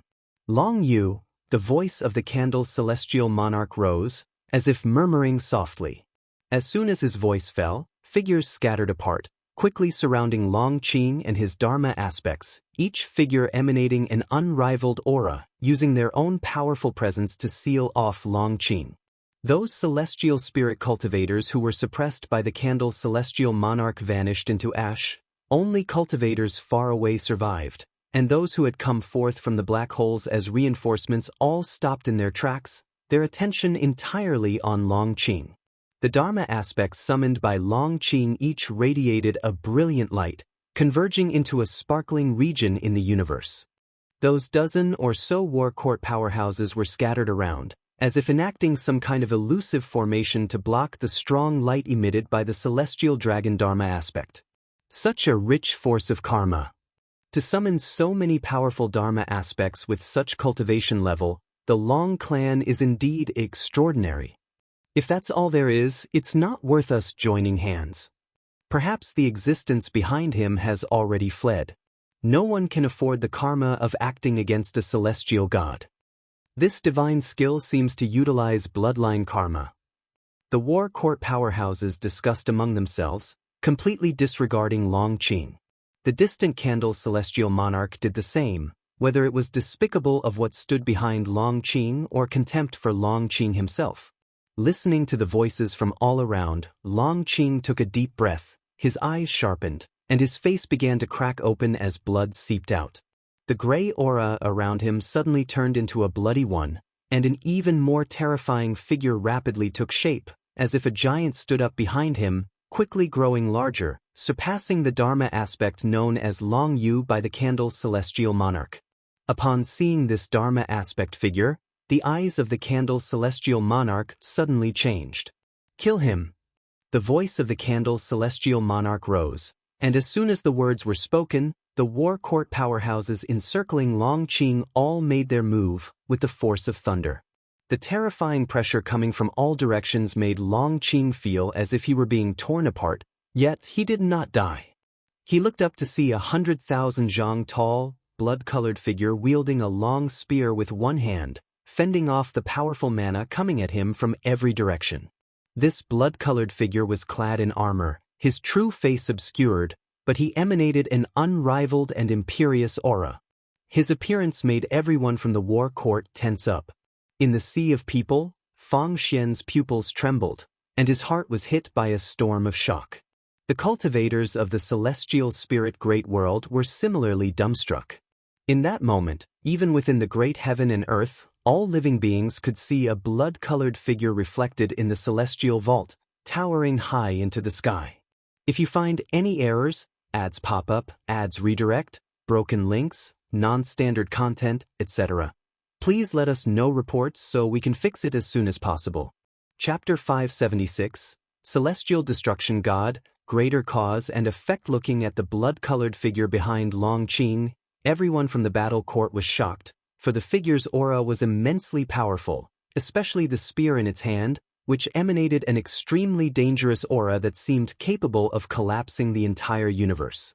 Amid countless Dharma aspects, the blood-colored figure stood like Mount Tai surveying the surrounding peaks, shocking even Long Qing. In Long Qing's mind, the strongest should have been Emperor Longxin. He had managed to manifest the figure of Emperor Longxin, which was that enormous figure. Yet, Emperor Longxin appeared so weak in front of this blood-colored figure. After mastering the celestial dragon technique, Long Qing dared not casually manifest his Dharma aspect, as he only had one chance. This was his first encounter with the blood-colored figure. Somehow, he knew the name of this figure. Long Mie. Long Qing had heard this name before, the grandson of Emperor Longxin, the son of Long Jun. He had heard Long Jun boast that Long Mie possessed the strongest talent within the Long clan, but after seeing the figure of Emperor Longxin, he believed Emperor Longxin was the strongest. Today, he truly understood how terrifying the strongest figure of the Long clan could be. Long Qing's skin continuously cracked open, and blood incessantly seeped out. He quickly turned into a bloody figure, but his eyes were so bright. With his own strength, Long Mie demonstrated power that dominated the current battlefield against numerous strong members of the battle court. From afar, Candle's celestial monarch watched Long Mie, frowning deeply. 10 innate golden immortals actually couldn't destroy this Dharma aspect. What was the origin of this Dharma aspect? The innate golden immortals who were casting spells were equally shocked. Their power was enough to destroy the universe, but they concentrated their mana together, trying their best not to affect the heavenly Tao. Yet, the existence they targeted would suffer a more intense impact. However, Long Mai's Dharma aspect easily resisted their attacks. How could they remain calm? Long Qing struggled to lift his right hand, and in an instant, the Dragon Annihilation Dharma aspect holding the spear pushed forward, vigorously repelling several innate golden immortals and causing airwaves that shook the battle court light path. Almost instantly, all Dharma aspects surged like arrows, rushing toward the battle court light path. Long Qing was still performing the Celestial Dragon technique, continuously manifesting Dharma aspects, and joining the battle, while the Dragon Annihilation Dharma aspect continued to guard behind Long Qing. Everyone, retreat! A great cultivator from the Dao court loudly commanded, and with someone leading, other hesitating cultivators quickly retreated to observe from a distance. The Long clan's Dharma aspects, like a grand army, swiftly advanced onto the battle court light path, as more and more battle court cultivators joined the fight. Fang Xian drew a sword, ready for battle, his gaze fixated on the blood-colored figure of Long Mie, his heart filled with astonishment. A loose immortal could summon such a formidable entity. Was this the Long clan? He had always failed to understand why the upper ranks of the battle court insisted on completely annihilating the Long clan, but now he understood. Facing such an enemy, it was indeed necessary to eliminate them completely. However, another thought uncontrollably popped into his mind. How did these high-level individuals snatch the battle court from the Long clan? As Fang Xian was lost in thought, a sword light streaked over his head, powerfully colliding with space, striking the Dragon Annihilation Dharma aspect, which still defended with the spear in its hand. Two formidable forces collided, creating shockwaves that caused distant celestial spirit cultivators watching the battle to vanish in smoke and dust, while cultivators from the battle court side were protected by a force of destiny, spared from disaster. From afar, an energy barrier enveloped the battle court light path, defending against all impacts. In Taoist field of the beginningless, within the courtyard, everyone intently stared at the artifact refining cauldron's mirror, watching the power standoff between Dragon Annihilation's Dharma aspect and Candle's celestial monarch, secretly terrified at the immense power before them, where every existing being between the two seemed insignificant.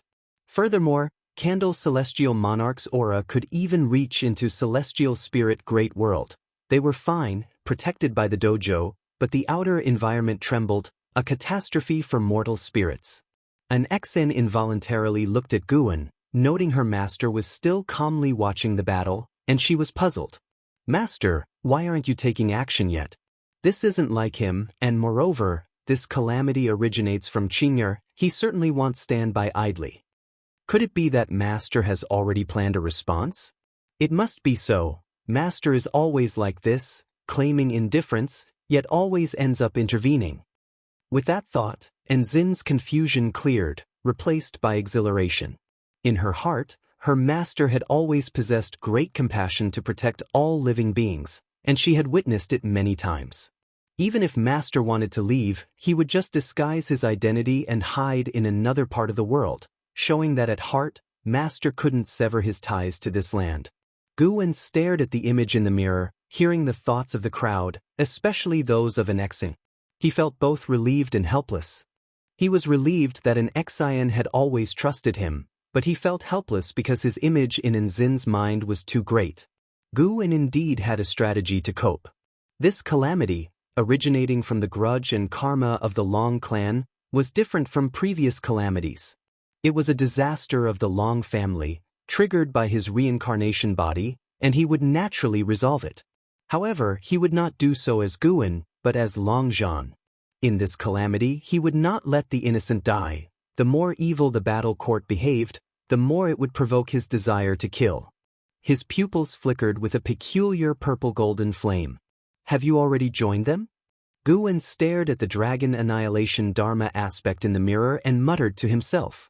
He felt the aura of the heavenly Tao emanating from the dragon annihilation dharma aspect. This aura was similar to that of the celestial spirit god and the celestial extreme god. No wonder Long Mye could escape the karma of the Long clan. It turned out that a stronger force was shielding him from karma. But this time was different.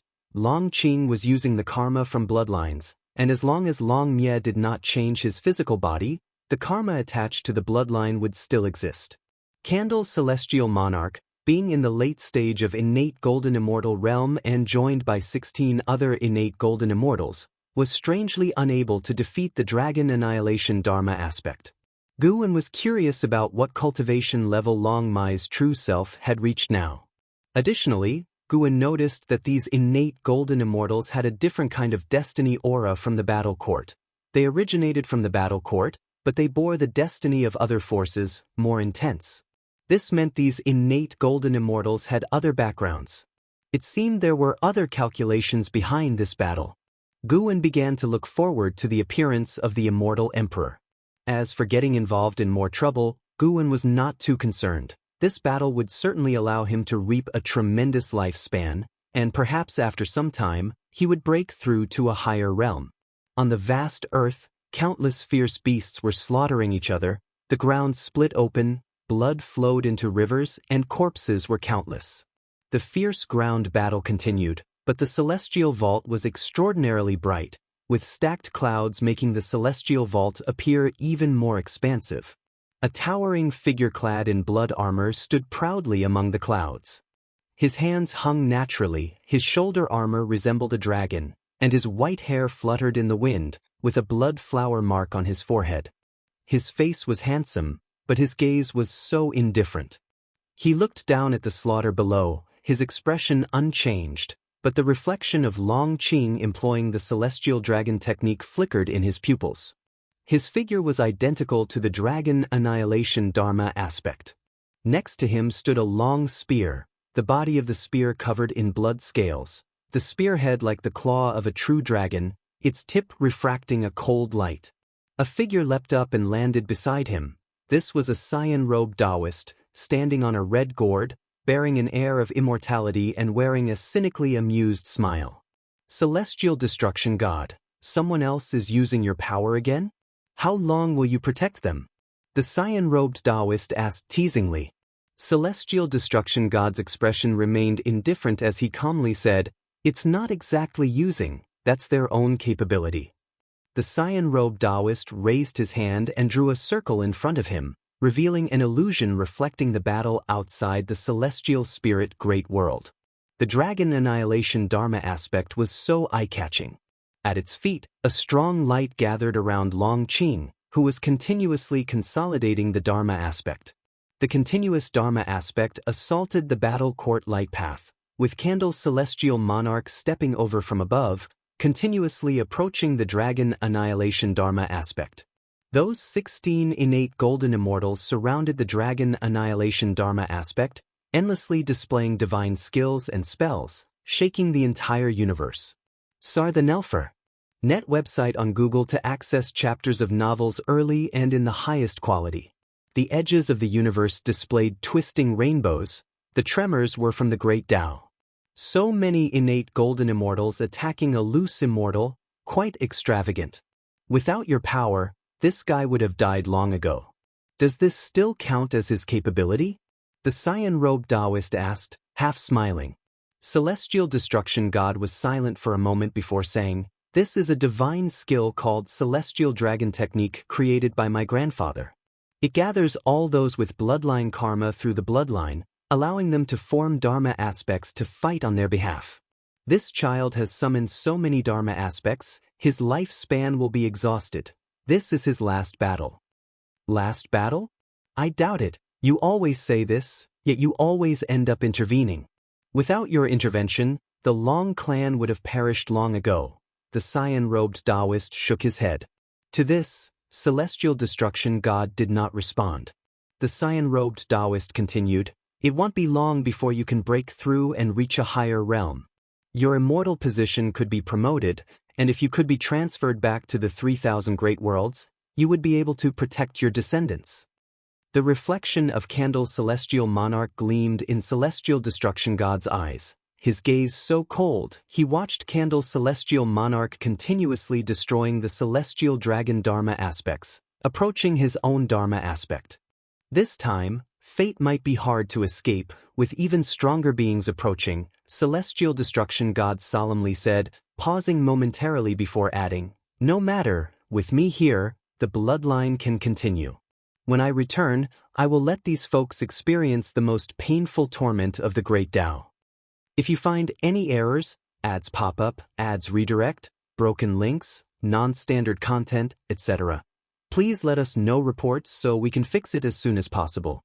Chapter 577, Ancestral Dragon War, the sword that cleaved the universe in the universe's void that constantly shimmered with bright light. The dragon annihilation Dharma aspect wielded the gun shadow in its hand, blocking divine skills attacks from all directions, manifesting an unstoppable aura. More and more battle court powerhouses joined the surrounding attack, spreading out in different directions, beginning to form their formations with a majestic momentum. Above the head of the dragon annihilation Dharma aspect, clouds of light tumbled, where dragon and phoenix phantoms intertwined, as if another dazzling heaven and earth were descending. As the number of battle court powerhouses involved in the battle soared, the aftermath grew rapidly stronger, with continuous black holes being annihilated, forcing celestial spirit cultivators to either flee back into black holes or retreat at full speed. The fleeing cultivators looked back, unable to conceal the horror on their faces. That person called Long Qing, who exactly is he? His cultivation level aura is clearly just a loose immortal. I've never heard of him, but the divine skills he's using are too terrifying. No wonder he has provoked so many powerful beings. So, in addition to chi absorption cultivation, cultivating divine skills can also lead to attainment. Since those guys are targeting that person called Long Qing, we indeed should not get involved. Today's battle has truly been an eye-opener for us. Within the great world, we swagger and dominate, but in outer heaven, there are far too many existences stronger than us. The celestial spirit cultivators discussed while fleeing, today's battle they would never forget the name Long Qing. On the other side, the Candle's celestial monarch had already arrived in front of the circle surrounded by innate golden immortals. He retrieved a golden pestle from his sleeves, which connected with 9 golden chains and had a silver blue gem embedded at the bottom. As it shook, a strange power of the great Tao burst forth, causing all living beings in the universe to feel dizzy. Source: Web Novel. Com. Updated on Omicron New 0.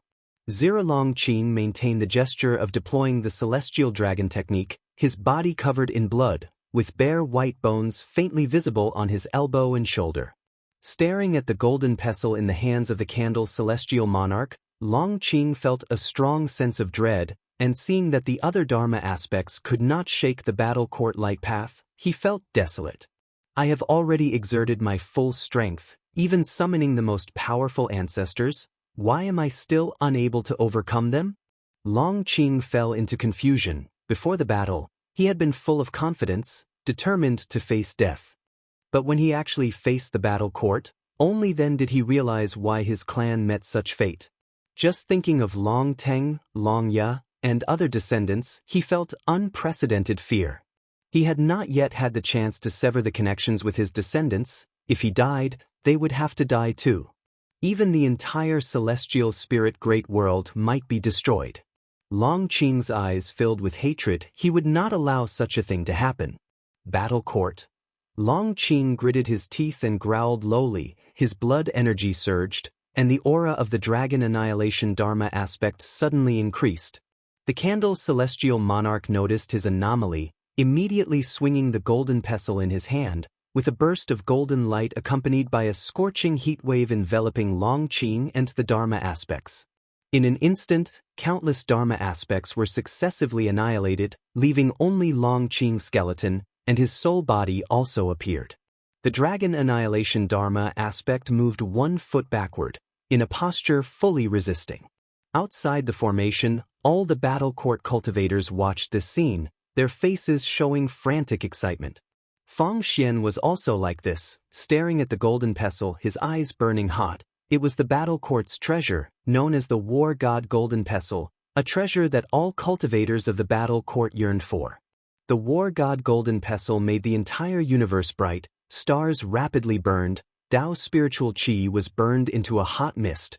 This golden light seemed capable of burning everything away. The Dragon Annihilation Dharma aspect shook its arm. The gun shadow in its hand burst forth with terrifying blood energy, transforming into thousands of blood dragons, dispersing the vast golden light, rushing first to attack the Candle's celestial monarch. The Candle's celestial monarch's eyes turned cold. He leaped up, raising the War God Golden Pestle high and smashed it down towards the Dragon Annihilation Dharma aspect, his figure no less than the Dragon Annihilation Dharma aspect, his high position giving him an incredibly terrifying aura. Sir the Ovalfire. Net website on Google to access chapters of novels early and in the highest quality. The figure of the Dragon Annihilation Dharma aspect was reflected in the celestial vault of the celestial spirit Great World, and as the Candle's celestial monarch leaped above the head of the Dragon Annihilation Dharma aspect, his silhouette was also seen by the beings of the celestial spirit Great World. This scene caused all living beings to tremble in fear. No matter where they were, witnessing the scene, their eyelids jumped wildly. Bang! The Dragon Annihilation Dharma aspect raised its spear for a stab. The light cloud above was directly dispersed. Great magical power carrying a blood wind ascended, as if intending to pierce through the top of the universe. The Candle's celestial monarch held the War God Golden Pestle to block the blood wind. But only for a moment. The Candle's celestial monarch exploded with a sudden and violent storm of attacks. The War God Golden Pestle quickly swinging, and the Dragon Annihilation Dharma aspect similarly swung the gun shadow in its hand. Myriad illusions burst forth, as if 2 worlds were colliding, the earth and mountains shattered, ocean straits were destroyed, celestial beasts roared as they rushed towards each other, both vanishing into illusion. Various fantastical scenes unfolded, dazzling the observers.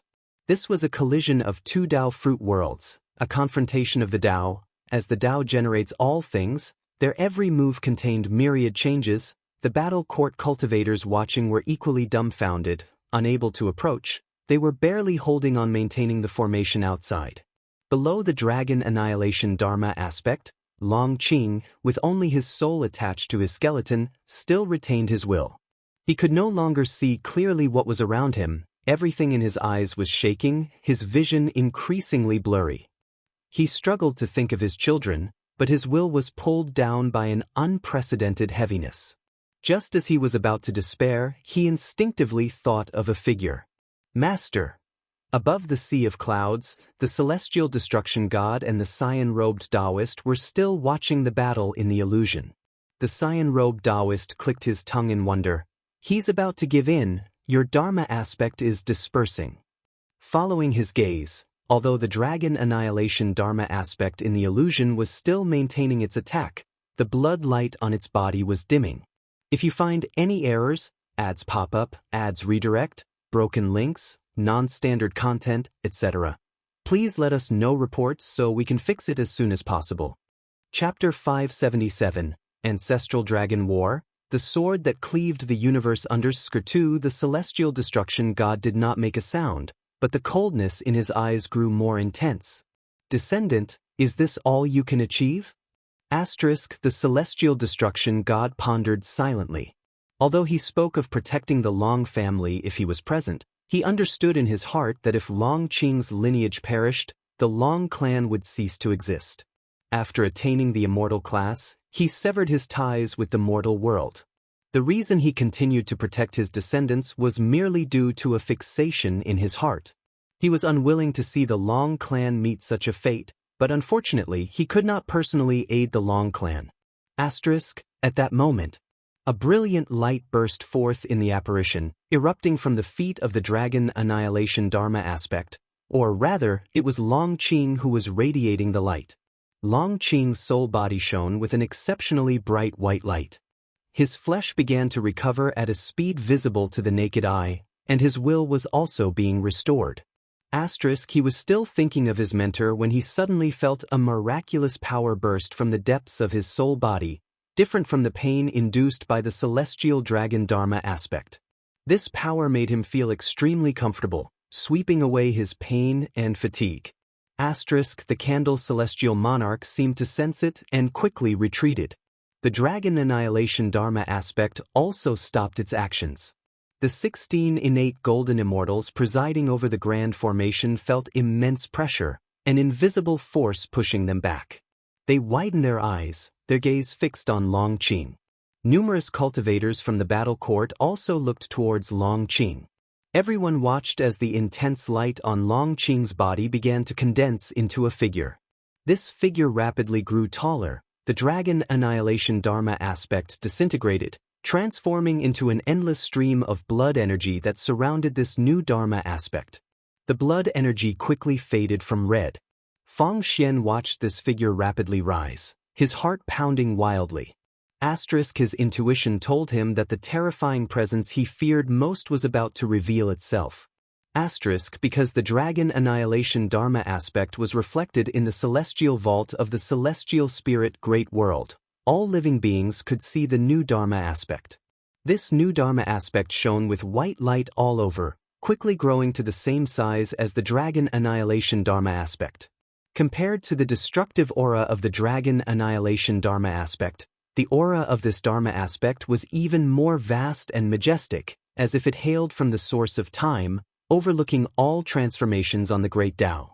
Within the Taoist field of the beginningless, an Exon, celestial demon child, and others watched more clearly through the mirror on the artifact refining cauldron.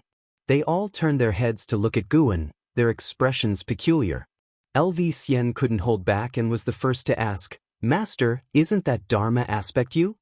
The Dharma aspect condensing from Long Qing was in the form of Long Zhan.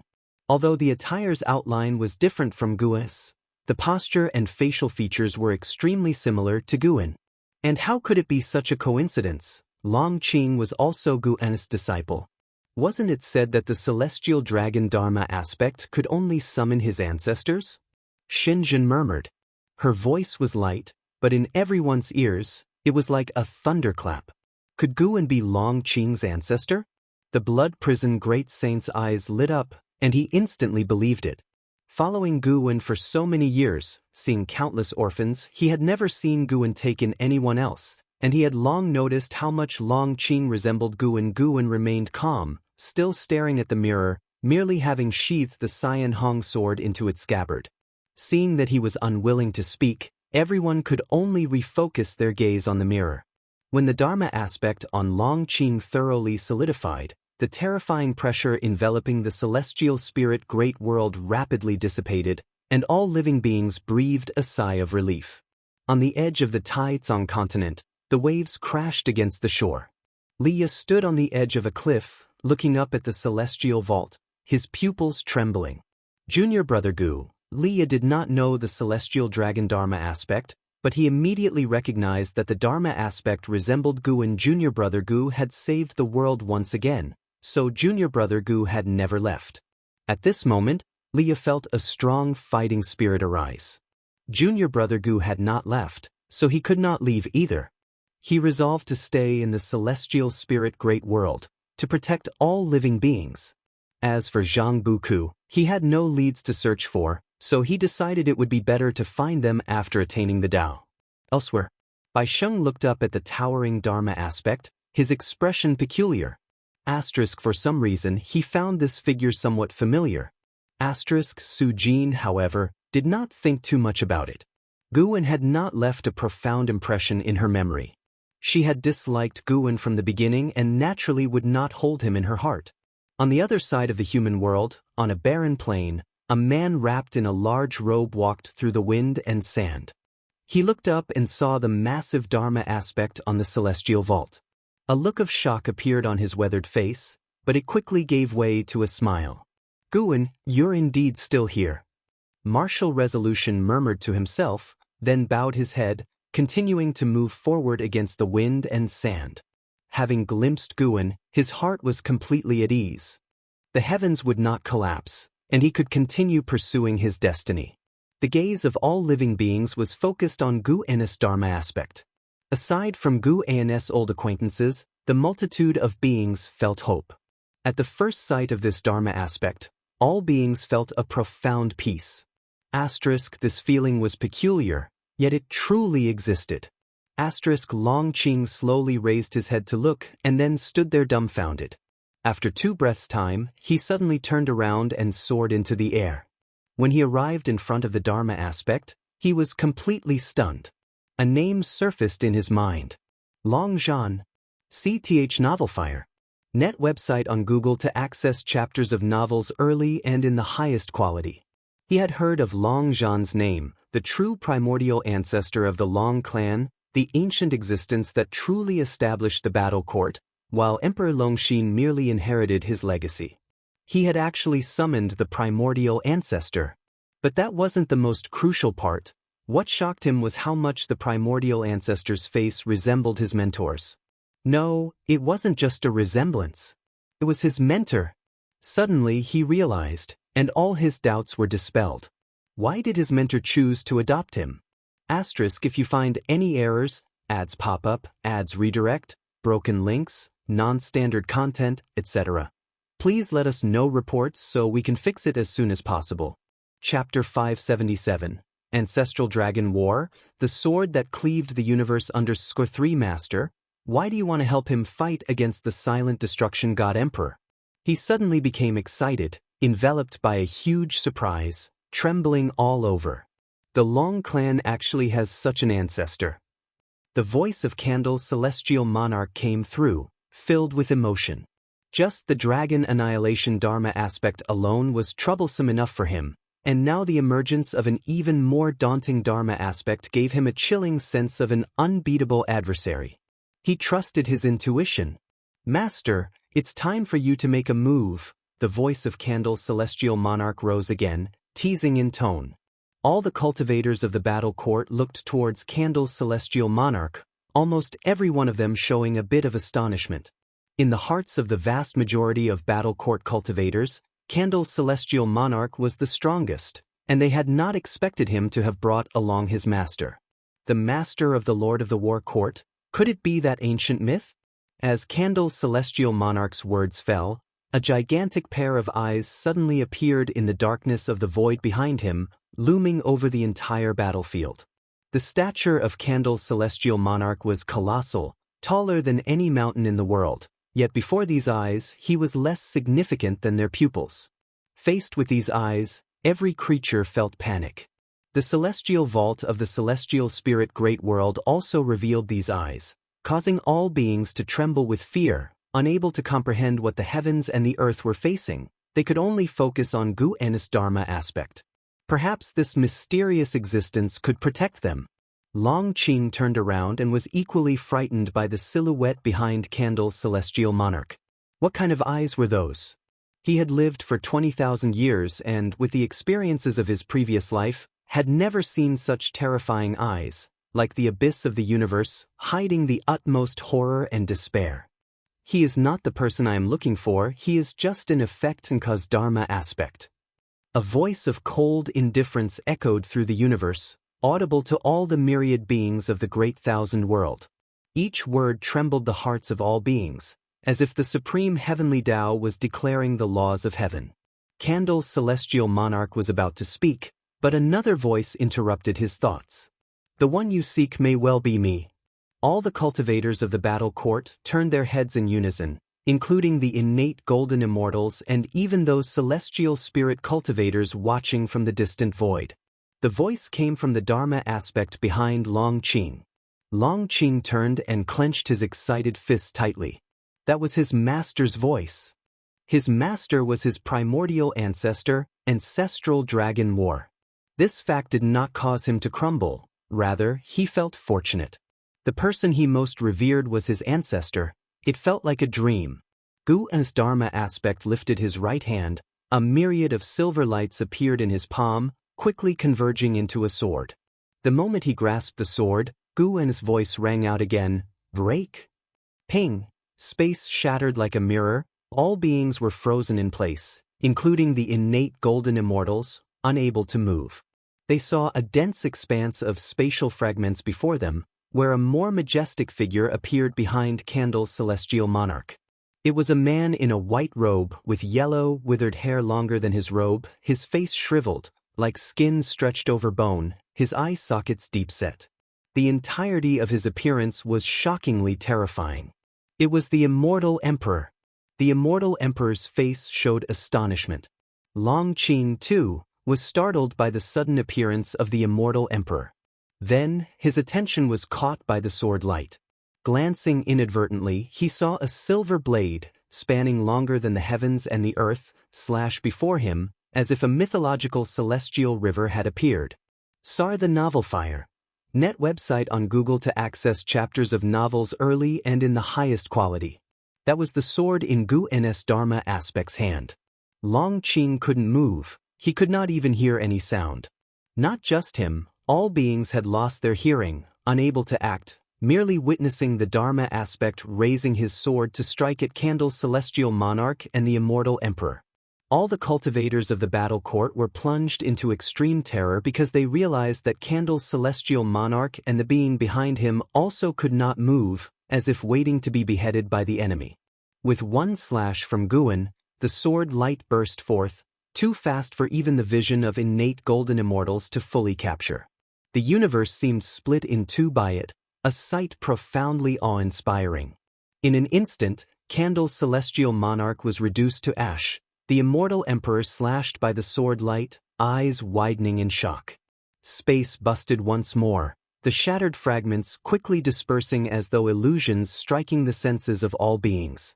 Before they could react, a roar of outrage erupted. Upon uttering just one word, the Immortal Emperor's flesh erupted in 1,000 sword lights, followed by annihilation, becoming dust, gone from existence. The entire universe fell into silence for a moment. The sword light that had bisected the universe still hung in the air, as the cultivators who regained their senses looked towards both ends to discover they could not see the end of the sword light, as if the entire universe was indeed cut in half by it. If you find any errors, ads pop up, ads redirect, broken links, non-standard content, etc., please let us know reports so we can fix it as soon as possible. Chapter 578, Reverse Cause and Effect. Annihilate Battle Court Candle Celestial Monarch, Immortal Emperor extinguished. All the cultivators from the battle court were unable to accept this reality, and they all stared blankly at the sword light spanning the universe. They could not move, the scene before them sending chills down their spines, driving them to despair. Feng Xian stood in the void, his eyes wide open, the universe trembling in his eyes. His heartbeat was so intense. It's over. Feng Xian fell into an abyss of despair. Since entering this universe, he had speculated that the battle court might fail, but he never imagined that Candle's celestial monarch and Immortal Emperor would be so powerless to defend themselves. Just who was that divine figure? How high was their cultivation level? Feng Xian glanced at the dragon battle Dharma aspect on Long Qing's body, filled with shock.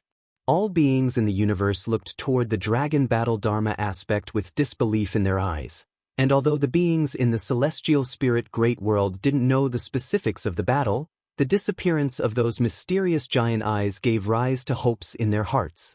Could it be a victory? Long Qing had seen his master win many times before, but each victory still scared him. Just how profound was his master's Dao practice?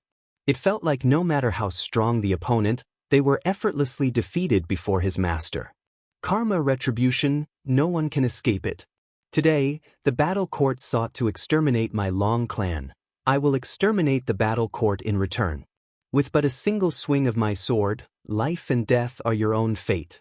You should all feel fortunate, for if you faced the battle court, you wouldn't even have a chance to live. The voice of Guan rang out once more, plunging all the battle court cultivators into the depths of despair. Without giving them time to think, the dragon battle Dharma aspect lifted its sword and slashed horizontally. A sword light swept across all directions, passing over the battle court light path, over the battle court cultivators surrounding Long Qing. 16 innate golden immortals turned to ash first. The other cultivators met the same end. Long Qing looked around to see the spectacle of enemies being extinguished everywhere, a sight tremendously grand. At the same time, inside the Taoist field of the beginningless, prompts kept popping up before Guan. You have successfully stolen 309,872,265 years of lifespan from Zhenren Chenyang, early stage of innate golden immortal realm. You have successfully stolen 870,928,711 years of lifespan from Xingxing Dao, middle stage of innate golden immortal realm. You have successfully stolen 1,087,249,720 years of lifespan from Yi Yuelon, early stage of innate golden immortal realm. Watching the prompts before his eyes, the corners of Gu Ennis' mouth curled up. The strength of the dragon battle Dharma aspect was not solely attributed to the profound mysteries of the celestial dragon Dharma aspect, but also to Gu Ennis' own power. After all, he intended to steal lifespan, so he poured his own power into the dragon battle Dharma aspect to make the strike through it. An Xian, LV Xian, and others turned their heads toward Gu, and seeing him with a slight smile, everyone could feel his triumphant spirit. People couldn't help but reveal looks of adoration and fervor. Blood Prison Great Saint even couldn't help but shout in excitement, breaking the silence of the courtyard. My heavens, one sword strike to annihilate the battle court? Master, what swordsmanship was that just now? Master, exactly who are you within the Long clan? That's just inconceivable. The person who appeared just now seemed so terrifying, yet they couldn't withstand a single strike from the master. Guan didn't respond. He was immersed in the joy brought about by the surge in his lifespan. The dragon battle Dharma aspect with a single strike exterminated 70% of the beings of the battle court, leaving the 30% who harbored no karmic enmity with the Long clan. These beings, terrified out of their wits, would also leave the battle court in the future. This was the way of cause and effect. Through karmic deduction, Guan knew which people could be spared. In doing so, he could also seem less bloodthirsty, thereby concealing his ability to take lifespan. But soon Guan noticed something was amiss. Many of the deceased battle court cultivators had not brought him lifespan, but those 16 innate golden immortals had brought him over 800 billion years of lifespan. This time, you cannot escape. The battle court must be eradicated. Guan thought silently, his eyes transforming, turning into the immortal emperor's eye. Everyone in the courtyard saw the change in Gu Ennis' eyes, and they all stopped their discussions, curiously watching him. Let all beings treat it as if it were just a dream.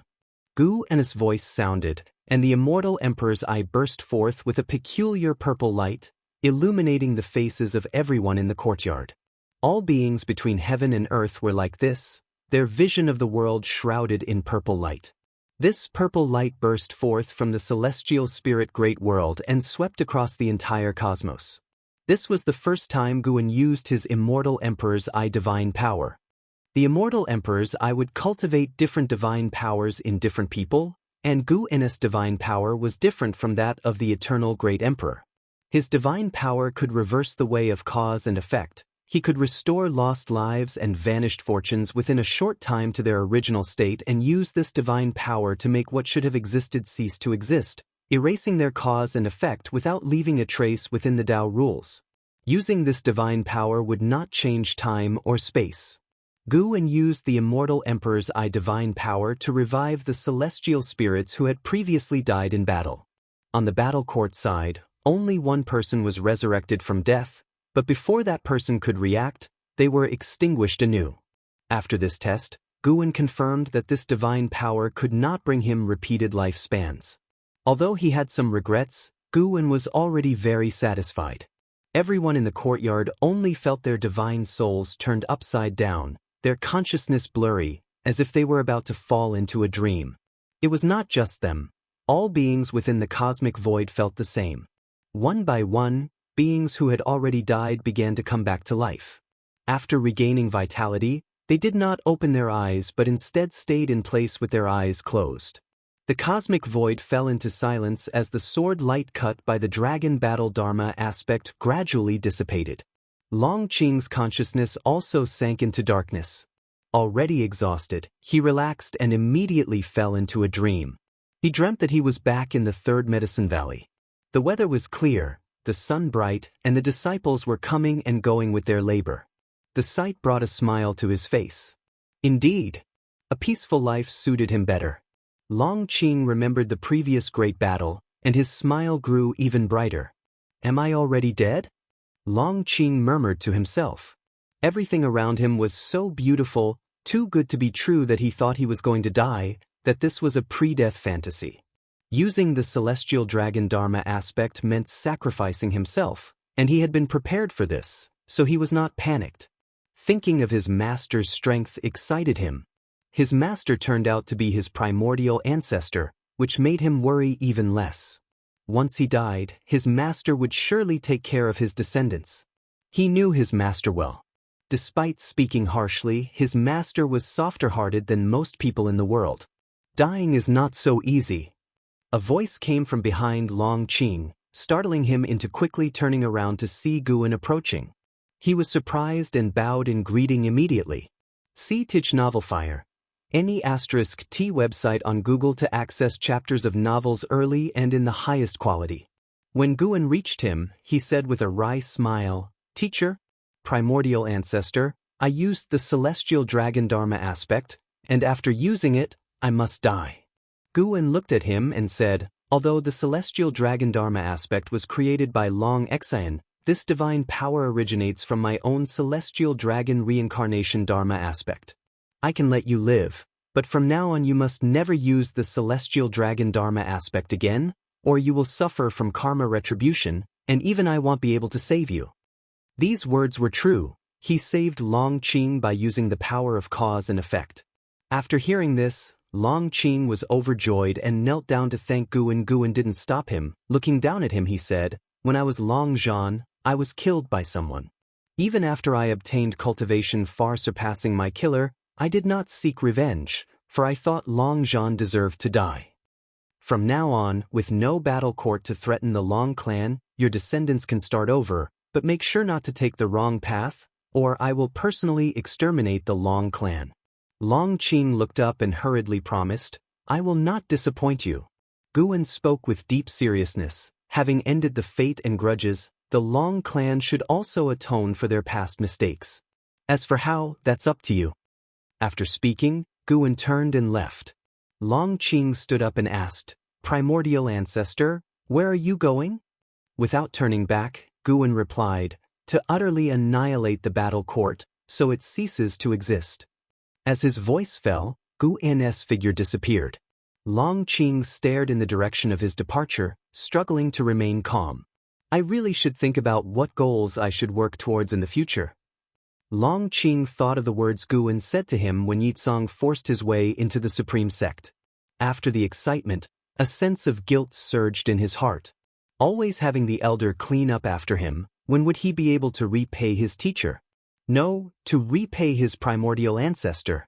If you find any errors, ads pop up, ads redirect, broken links, non-standard content, etc., please let us know reports so we can fix it as soon as possible. Chapter 579. Abyss Dao C. Annihilation of the battle court above the clouds. The celestial destruction god and the cyan-robed Taoist gazed at the illusion before them, remaining silent for a long time. The cyan-robed Taoist took a deep breath, turned his head toward the celestial destruction god, and asked, "Does your Long family still have such remarkable figures?" The celestial destruction god's expression grew even more complex, his heart filled with mixed emotions. He had never met Long Zhan, which meant the latter had died before he was born. He thought of the ancestors his father had mentioned. When he had first displayed his talent, his father had said it was a family trait, all stemming from the ancestor Long Zhan. However, since the ancestor Long Zhan had died shortly after surpassing the 9 heavens of the immortal path, he had never been considered strong in his eyes. Having seen him today, He felt that even if he faced him in person, he would not be his match, which was beyond his comprehension. Could it be that the ancestor Long Zhan had faked his death, and the fortune he now enjoyed was due to Long Zhan's protection from beyond? The more the celestial destruction god thought about it, the more confused he became.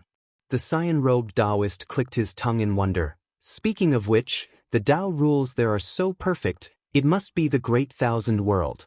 How could such a grand battle not alarm the celestial gods? Could it be that the celestial gods of that realm have met with disaster? If that is indeed the case, then it's likely they died at the hands of— Before he could finish his sentence, the celestial destruction god's cold gaze fell upon him. The cyan-robed Taoist chuckled and did not continue. He waved his hand to dissipate the illusion before them and then looked down at the ground below, lamenting, "The slaughter over there has ended, but the killing here is endless." The celestial destruction god also looked down, his expression returning to its previous indifference. In a bright palace, above was a sea of clouds and below the ground mist tumbled. The immortal emperor jolted awake, sitting on his throne, gasping for air with bloodshot eyes. Behind his throne floated a massive silvery white meteor, pitted and scarred, but surrounded by streams of gray mist that seemed to follow some mysterious pattern, utterly bizarre. The immortal emperor looked up, his eyes filled with shock and fury. "Who exactly are you?" The immortal emperor had expected failure, but he had not anticipated the gap between that person and himself to be so vast. The thought that all 16 of his innate golden immortal disciples had died made his heart bleed. He stood up and turned to the meteor behind the throne, his eyes seething with indignation. "Didn't you say that person was just a heaven-balancing golden immortal? Why couldn't I even withstand one of his moves?" The immortal emperor demanded in a deep voice, his tone barely concealing his murderous intent. The mist around the meteor quickened its pace, and a cold voice emerged. "I miscalculated." "Miscalculated? My 16 disciples, having no destiny with the battle court, died utterly, and 7 among them had supreme potential for the abyss Dao Si. Compared to me, they were still so young to die in that great thousand world. Do you understand what that means to me?" The immortal emperor spoke through gritted teeth, a gray mist more ominous than that surrounding the meteor emanating from his body, like blazing flames. "It's not like I forced you. You were drawn in by the treasures of the immortal palace, weren't you?" The icy voice sounded again. "You." Just as the immortal emperor was about to continue, a hand suddenly rested on his shoulder, freezing his expression.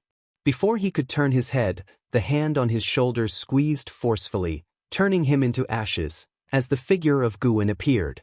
"You have successfully seized 18,208,547 years of lifespan from the immortal emperor, late stage of heaven-balancing golden immortal realm." Guwen looked disdainfully at the notification that popped up before him. Not even as much as the lifespan of an innate golden immortal. The seized lifespan was about 1/10 of the victim's remaining lifespan, meaning the immortal emperor could have lived another 1 to 200 million years. Named immortal, it signified he had lived an exceedingly long age. Perhaps it was precisely because he sensed his time running out that the immortal emperor had not even as much lifetime left as the smallest part of the lifespans of those 7 innate golden immortals. Those 7 innate golden immortals had brought Guwen more than 700 billion years of lifespan, meaning each of these 7 had at least 100 billion years of lifespan. According to Guwen's observations, an innate golden immortal should have a lifespan ranging from 5 trillion years. Guwen's thoughts flashed by in an instant as he looked unflinchingly at the silvery white meteor before him. "Who exactly are you to find this place? Have you reached the Taiqing golden immortal realm?" The previously cold voice speaking to the immortal emperor resonated once more, this time with a tinge of nervousness. Guwen slowly raised his right hand, forming a claw, and pulled a figure out from within the meteor, his throat smashing against Guwen's palm.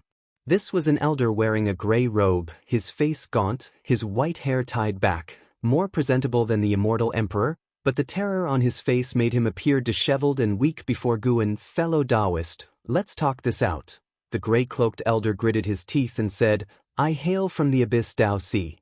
If I were to die, they will surely notice." You, hiding in the Great Thousand World, wouldn't want to tangle with more trouble, would you? From the moment Guan entered the hall, he realized he couldn't move, which filled him with indescribable panic. He couldn't understand how Guan had found this place. Zhenren Ni Hai, late stage of Hengtian Golden Immortal Realm Perfection 49,802,308,928, 702/50, 000, 000, 000, 000/50, 000, 000, 000, 5 trillion years lifespan. See Tich Novel Fire.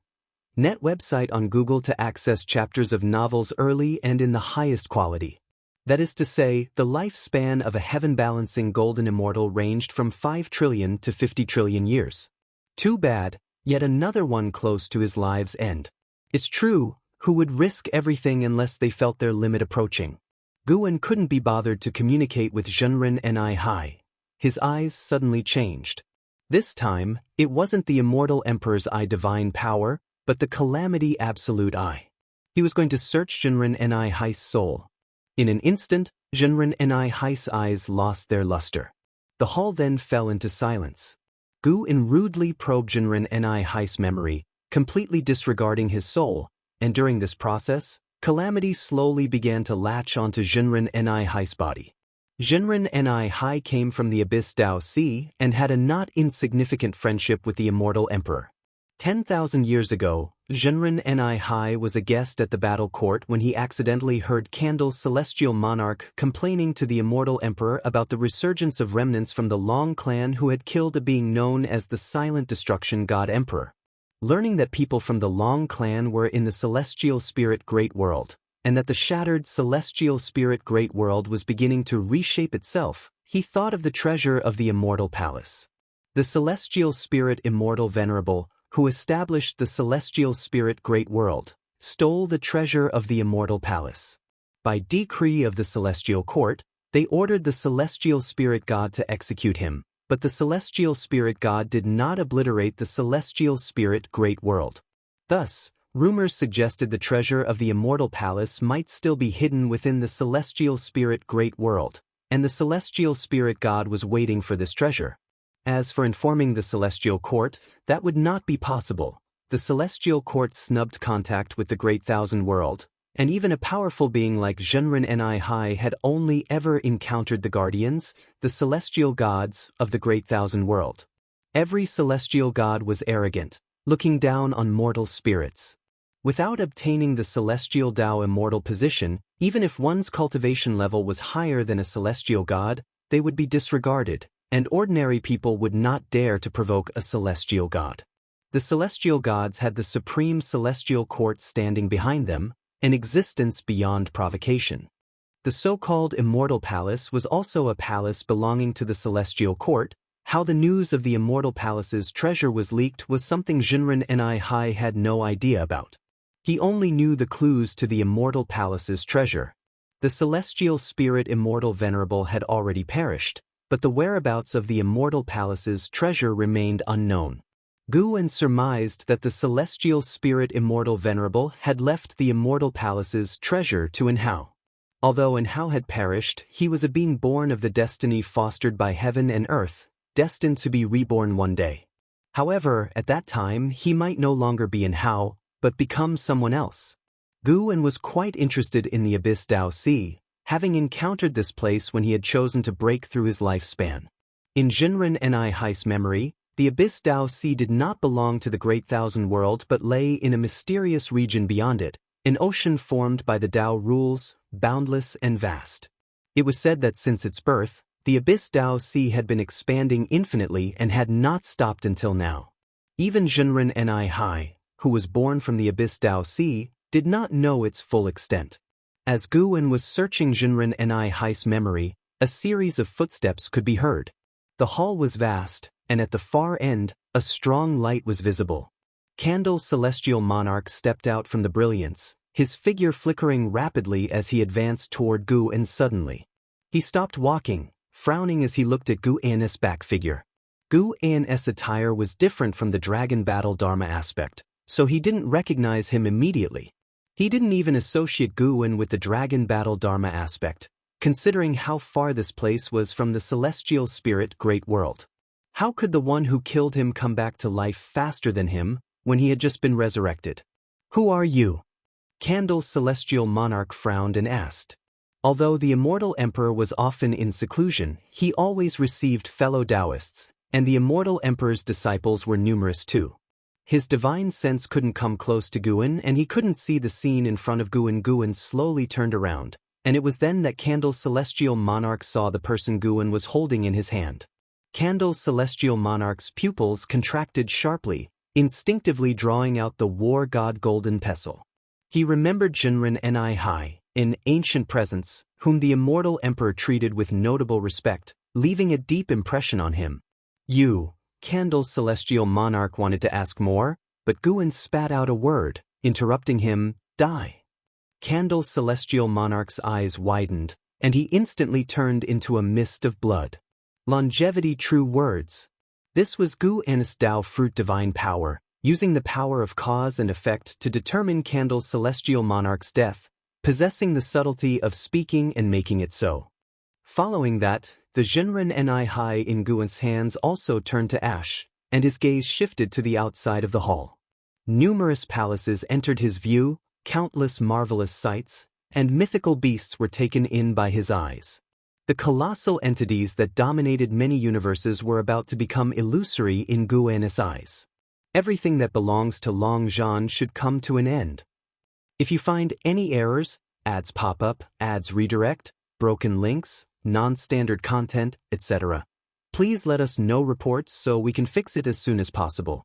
Chapter 580, Descending into the Abyss. Tao Sea Battle Court, as a transcendent power above the Great Thousand World, had countless creatures under its command, many of whom were compelled to serve. Guwen even saw numerous races enslaved, mining cultivation resources for Battle Court. He stood in the Grand Hall of the Immortal Emperor and drew the Xian Hong sword from his waist. Although the Xian Hong sword was just an ordinary treasure sword, it was his favorite because it was a gift from Yilan. He swung the sword forward casually, effortlessly, yet with that very strike, he severed the destiny of Battle Court. He began to eradicate those creatures of the Long clan who harbored resentment, using the power of karma. He simply needed to calculate who would target the Long clan afterwards. In addition to these, Guwen also dealt with those Battle Court creatures who had committed excessive killings. The number of creatures under Battle Court was vast, and to kill them all would undoubtedly bring great trouble, especially if it provoked the Celestial Court. Although Guwen's Tao practice was profound, he was yet unable to deduce the karma of Celestial Court. With the power of karma, the enemy was killed invisibly. As the destiny of Battle Court collapsed, palaces, cities, and towers standing in the starry sky began to crumble. Many creatures tried to flee, but their vision blurred, and their consciousness plunged into darkness. They died, their Tao perished. The disaster came so suddenly that all the deceased had no time to react. Those cultivators who had just been revived through the destiny of Battle Court were still discussing the terrifying nature of the dragon battle Dharma aspect when they perished in succession. Those cultivators who died later suffered the most, despair assaulting their spirits. They were helpless and could only wait. A loud uproar erupted from Battle Court, but soon, the noise disappeared. The universe gradually darkened, heralding the quiet death of a massive entity born from the Tao rules. Fang Xian suddenly opened his eyes, panting heavily, covered in sweat, his bloodshot eyes filled with fear. He sat up and turned his head, finding himself in a desolate mountain. The sparse spiritual energy here made him instantly realize this was a mortal realm. Am I not dead? Fang Xian was overjoyed. If he had died and was now revived, he should have been inside Battle Court. This meant his adversary had spared him a path to life. Even if he could revive inside Battle Court, Fang Xian did not want to die, as it would diminish his cultivation level and destiny. Thinking of the heavy losses in Battle Court, Fang Xian felt that its vital energy was severely damaged, and it might face attacks from other enemies later on. Battle Court, no return. Feng Xian felt that the terrifying entity from the celestial spirit great world would continue to retaliate against Battle Court. He stood up, the sunlight falling on him, giving him a feeling of rebirth. The higher-ups of Battle Court are too foolish to provoke such beings. I need to seek a new way to survive, Feng Xian murmured to himself, still shivering from the thought of the previous battle. He dared not be an enemy of that terrifying entity any longer, hoping only to be as far from it as possible. He leaped toward a direction, soaring through the sky like a startled swan, disappearing in an instant. Taoist Field of the Beginningless. In the courtyard, Guan stood before an artifact refining cauldron observing the Tao treasures inside. Celestial Demon Child stood by his side, curiously watching him. Half a month had passed since the destruction of Battle Court. All beings felt as if they had dreamt it all. After this calamity, the various sects of the celestial spirit great world felt pressure and no longer acted so carelessly. The whole world initiated a trend of seclusion. Master, is Battle Court truly extinct? Celestial Demon Child couldn't help asking. Guan casually responded, whether it's extinct or not, what does it have to do with you? Focus on your cultivation. The cultivators outside are now striving harder than ever. He thought about breaking through. After this battle, it was time for him to break through. He brought up his attribute panel to take a look. Sar the Oval Fire. At website on Google to access chapters of novels early and in the highest quality. Name, Guan, lifespan, 22, 098/831, 008, 678, 146, physique, primordial reincarnation undying body, cultivation level, Taiching Golden Immortal Realm Perfection, 8,300,000,000,000 years of lifespan. This battle had increased his lifespan by 6,700,000,000,000 years, surpassing 20,000 years of labor. Not only that, but he had also scoured many treasures from the Battle Court. He planned to distribute half into the celestial spirit great world as opportunities for all beings. To eliminate the grudges for the Long clan, he had wiped out all beings within the Battle Court that could potentially threaten the Long clan. The number was vast, stirring emotions within him. Though the beings of the Battle Court hadn't been annihilated, from now on, the Battle Court would be no more. Guan could feel many strong forces of cause and effect approaching the celestial spirit great world, mostly out of curiosity. The destruction of the Battle Court ultimately drew the attention of many powerful forces. I will work hard to cultivate, but I don't know how many years it will take to reach the Zizai Immortal realm. The more I cultivate, the more I feel the gap between us. How many years have you lived exactly? The celestial demon child asked wistfully, a frequent topic of private discussion among them. Everyone felt that when they met Guan, he already possessed his current strength, as they had never seen him in disarray. Not to mention disarray, they had never even seen Guan look anxious. With such an invincible cultivation level, it was indeed difficult to be nervous. Guan turned to look at the celestial demon child and rubbed her head without saying anything.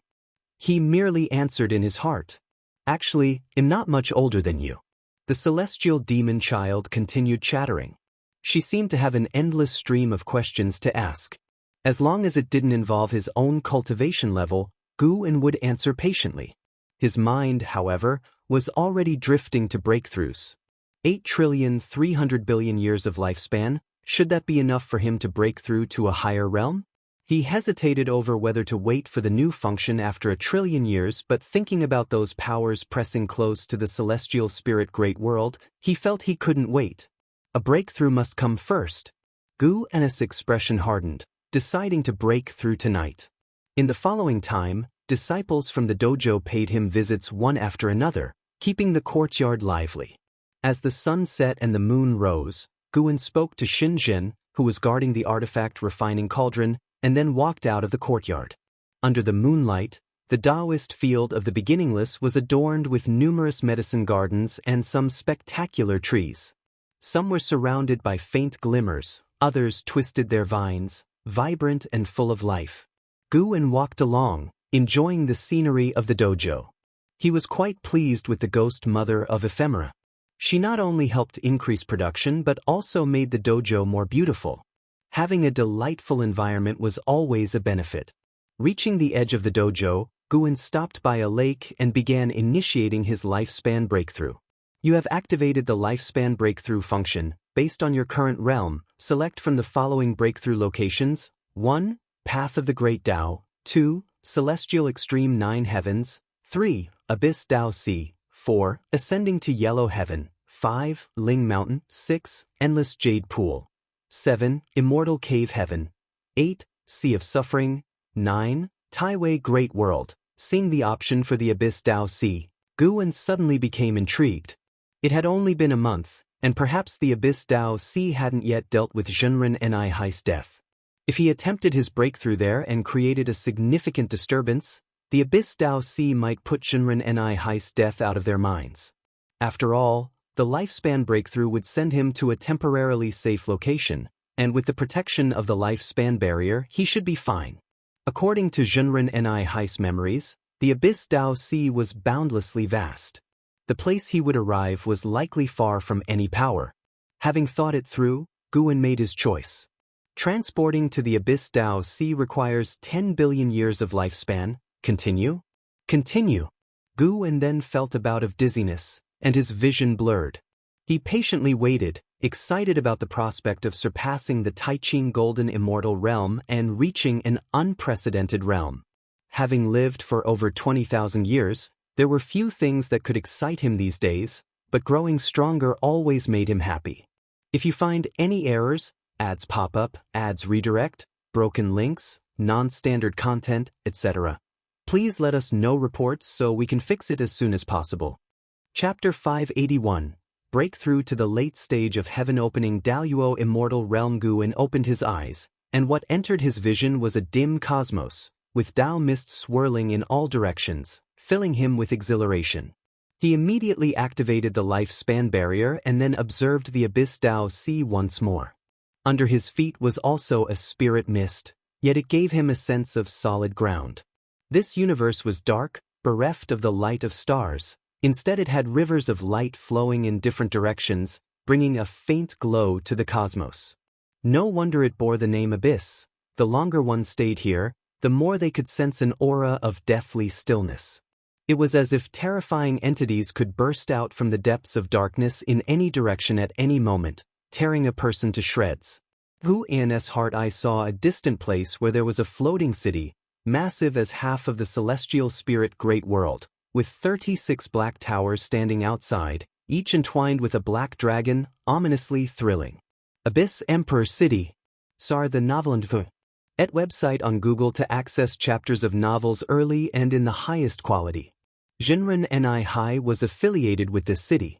Within the Abyss Tao Sea, this city counted as an overlord-level force. There existed Taiqing Golden Immortals within, and even Zhenren Ni Hai, of those he had seen, could count 5 Taiqing Golden Immortals on one hand. Though he was affiliated with this city, Zhenren Ni Hai's understanding of it was far from thorough. Inside Abyss Emperor City, the hierarchy was strict, with a single realm's difference being akin to that between immortals and mortals. It is said that a Taoist emperor opened the Abyss Emperor City, a figure whose destiny was recognized by the Tao rules. Within their own realm, a Taoist emperor often possessed the ability to face 100 enemies alone, which drew quite a number of Taoist emperors to the Abyss Emperor City. When Zhenren Ni Hai first entered the heaven-balancing Golden Immortal realm, he faced the oppression of a Taoist emperor. On that day, this being, who could have roamed invincibly across the great thousand world, knelt like a dog in front of his oppressor, enduring humiliation. It was not that Zhenren Ni Hai was weak, but rather that his opponent had the power to eliminate him. At the brink of collapse, he chose to beg, a memory deeply buried within his heart, not even known by the immortal emperor. It was precisely because of this memory that Zhenren Ni Hai chose to leave the Abyss Emperor City. Immortal Emperor befriended him, wanting to join the Abyss Emperor's city through him. He did indeed help, but even with his assistance, it was difficult for Immortal Emperor to gain a foothold in Abyss Emperor City. To cultivate his own faction over the long years, the Immortal Emperor nurtured 16 innate golden immortals, all of exceptional caliber from various realms, 7 of whom were qualified to become Taoist emperors. Guan gazed at the Abyss Emperor City from afar, recalling Zhenren Ni Heis memories of it. After watching for a while, he shifted his gaze in other directions. He could feel other powerful destinies. Abyss Emperor City was not the most powerful force in the Abyss Dao Sea. If he had been born in the Abyss Dao Sea, he wondered how many years he would have to struggle before he could break free. Guwen had previously followed causality to the battle court and then used the Daoless celestial net step to arrive at the battle court in a few steps. But the Abyss Dao Sea was different. The Dao rules here were stronger, and Guwen could not use the Daoless celestial net step to step out in one go. He could only come and go freely within the sea. Suddenly, Guwen spotted a colossal creature amidst the boundless spirit mist. A tremendous koan surrounded by tens of thousands of worlds, continuously radiating spiritual energy into these worlds. Some of these worlds even contain the aura of the Taoist Zhang Zizai Immortal. Because the distance was too far, Guwen could not use lifespan detection but could sense it through his hard eye. This koan was at the heaven-balancing golden immortal realm perfection in cultivation level. And in those worlds, all beings were unaware of its existence. Even powerful beings like the Taoist Zhang Zizai Immortal could not jump to outer heaven. Guwen felt deeply moved. One is shackled from birth. No matter the realm one reaches, there are always worlds constraining a person. He sat down on the spot and opened his attribute panel, directly investing 10 billion years of lifespan into the two characters for cultivation level. A prompt immediately popped up. You have practiced Qi absorption cultivation for 500 million years. You used the Taoist Dominator skill with great achievement to forcefully challenge the Daluo Dao fruit, beginning the crossing the tribulation, but you did not survive the Luo Immortal tribulation where all laws exist, resulting in a failed crossing the tribulation.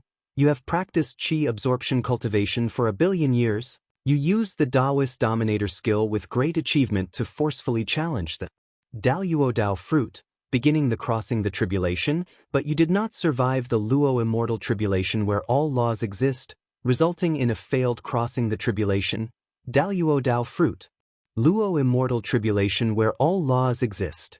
Crossing the tribulation every 500 million years. Guwen's spirits surged. Could the mythological Daluo Immortal really exist?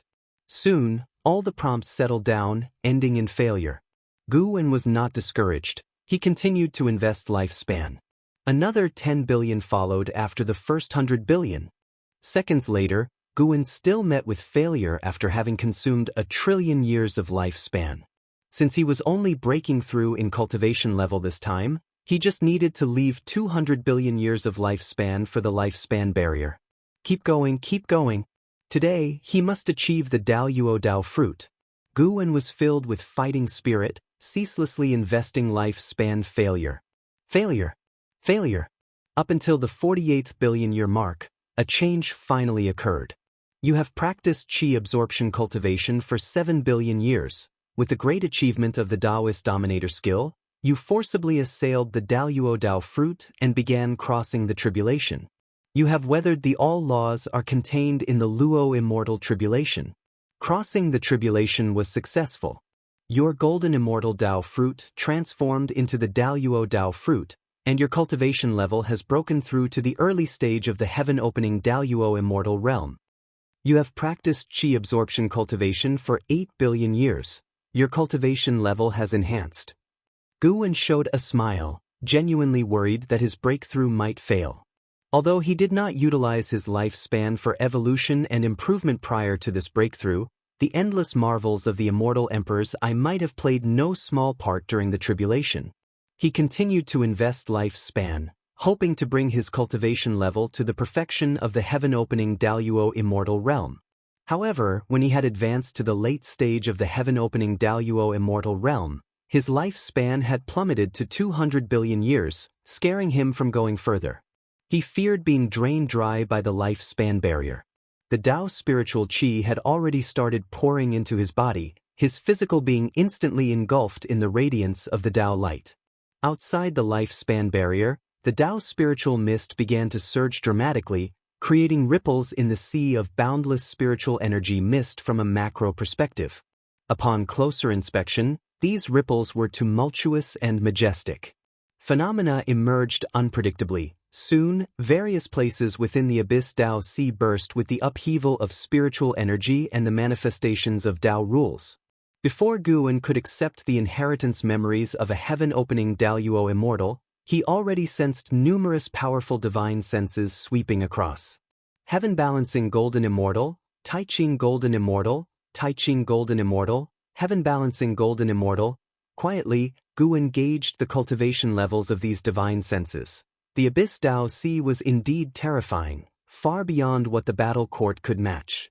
Yet the battle court was already an enormous power that the celestial spirit great world could not contend with. It wasn't long before a continuous stream of inheritance memories emerged in Guan's mind, and before he could sink into them, he had only one thought. Do not provoke the Abyss Dao Sea lightly. When Guan closed his eyes, the Dao light around him dimmed suddenly, and looking up, a mysterious and colossal black bird flew over. Its body was immensely huge, each feather as gargantuan as mountains. It took a good while for the darkness to leave Guan inside the lifespan barrier. Guan was unaware of this. He had fully immersed himself in the inheritance memories. Only after about half an hour did he finally open his eyes. He had become a heaven-opening Daoyuo Immortal. Having attained this status, Guan looked at the Abyss Dao Sea and suddenly felt as if it wasn't entirely unapproachable. His cultivation level continued to grow. He looked at the lifespan figures the barrier was consuming. The numbers were jumping alarmingly, yet they posed no threat to his life and death. The Daoyuo Dao fruit was far more complex than the Golden Immortal Dao fruit, covered in ancient paths of Dao patterns, with the Tai-Ching Scion heaven above it beginning to truly evolve into a celestial body. The heavens possessed a power to regulate the 3,000 rules of heaven and earth, reminiscent of destiny, of cause and effect, but if he had to give it a name, Guan felt it was akin to the heavenly Dao. Guan noticed countless figures flying overhead, swaying and endless, even more exaggerated and majestic than the previous battle court's armies. He continuously employed lifespan detection, sensing the aura of those passing by. Hardly any creatures from the Zizai immortal realm. The Abyss Dao Sea also had mortal spirits, but they were either trapped within the little worlds or hidden inside dojos, not daring to emerge and observe the phenomenon sweeping across the entire Abyss Dao Sea. A Daoyuo approaches. Why not show yourself? A hoary voice suddenly echoed through the void. Guan could tell the other was also a heaven-opening Daoyuo Immortal. The foundation of the Abyss Dao Sea was profoundly deep. He made no sound, continuing to enjoy the pleasure of his rapidly increasing cultivation level. The voice did not sound again, but judging by the increasingly robust figures flying by, the other party was growing angry. Time continued to elapse. The middle stage of the heaven-opening Daoyuo Immortal Realm. The late stage of the heaven-opening Daoyuo Immortal Realm. Although many figures passed by, no creature breached his lifespan barrier. After all, his lifespan barrier was as insignificant as dust to this void. Guan noted he had only 300 billion years of lifespan remaining and felt somewhat helpless. Lifespan was still insufficient. Nonetheless, he had become a heaven-opening Daoyuo Immortal, at least making a gigantic leap in Great Realm.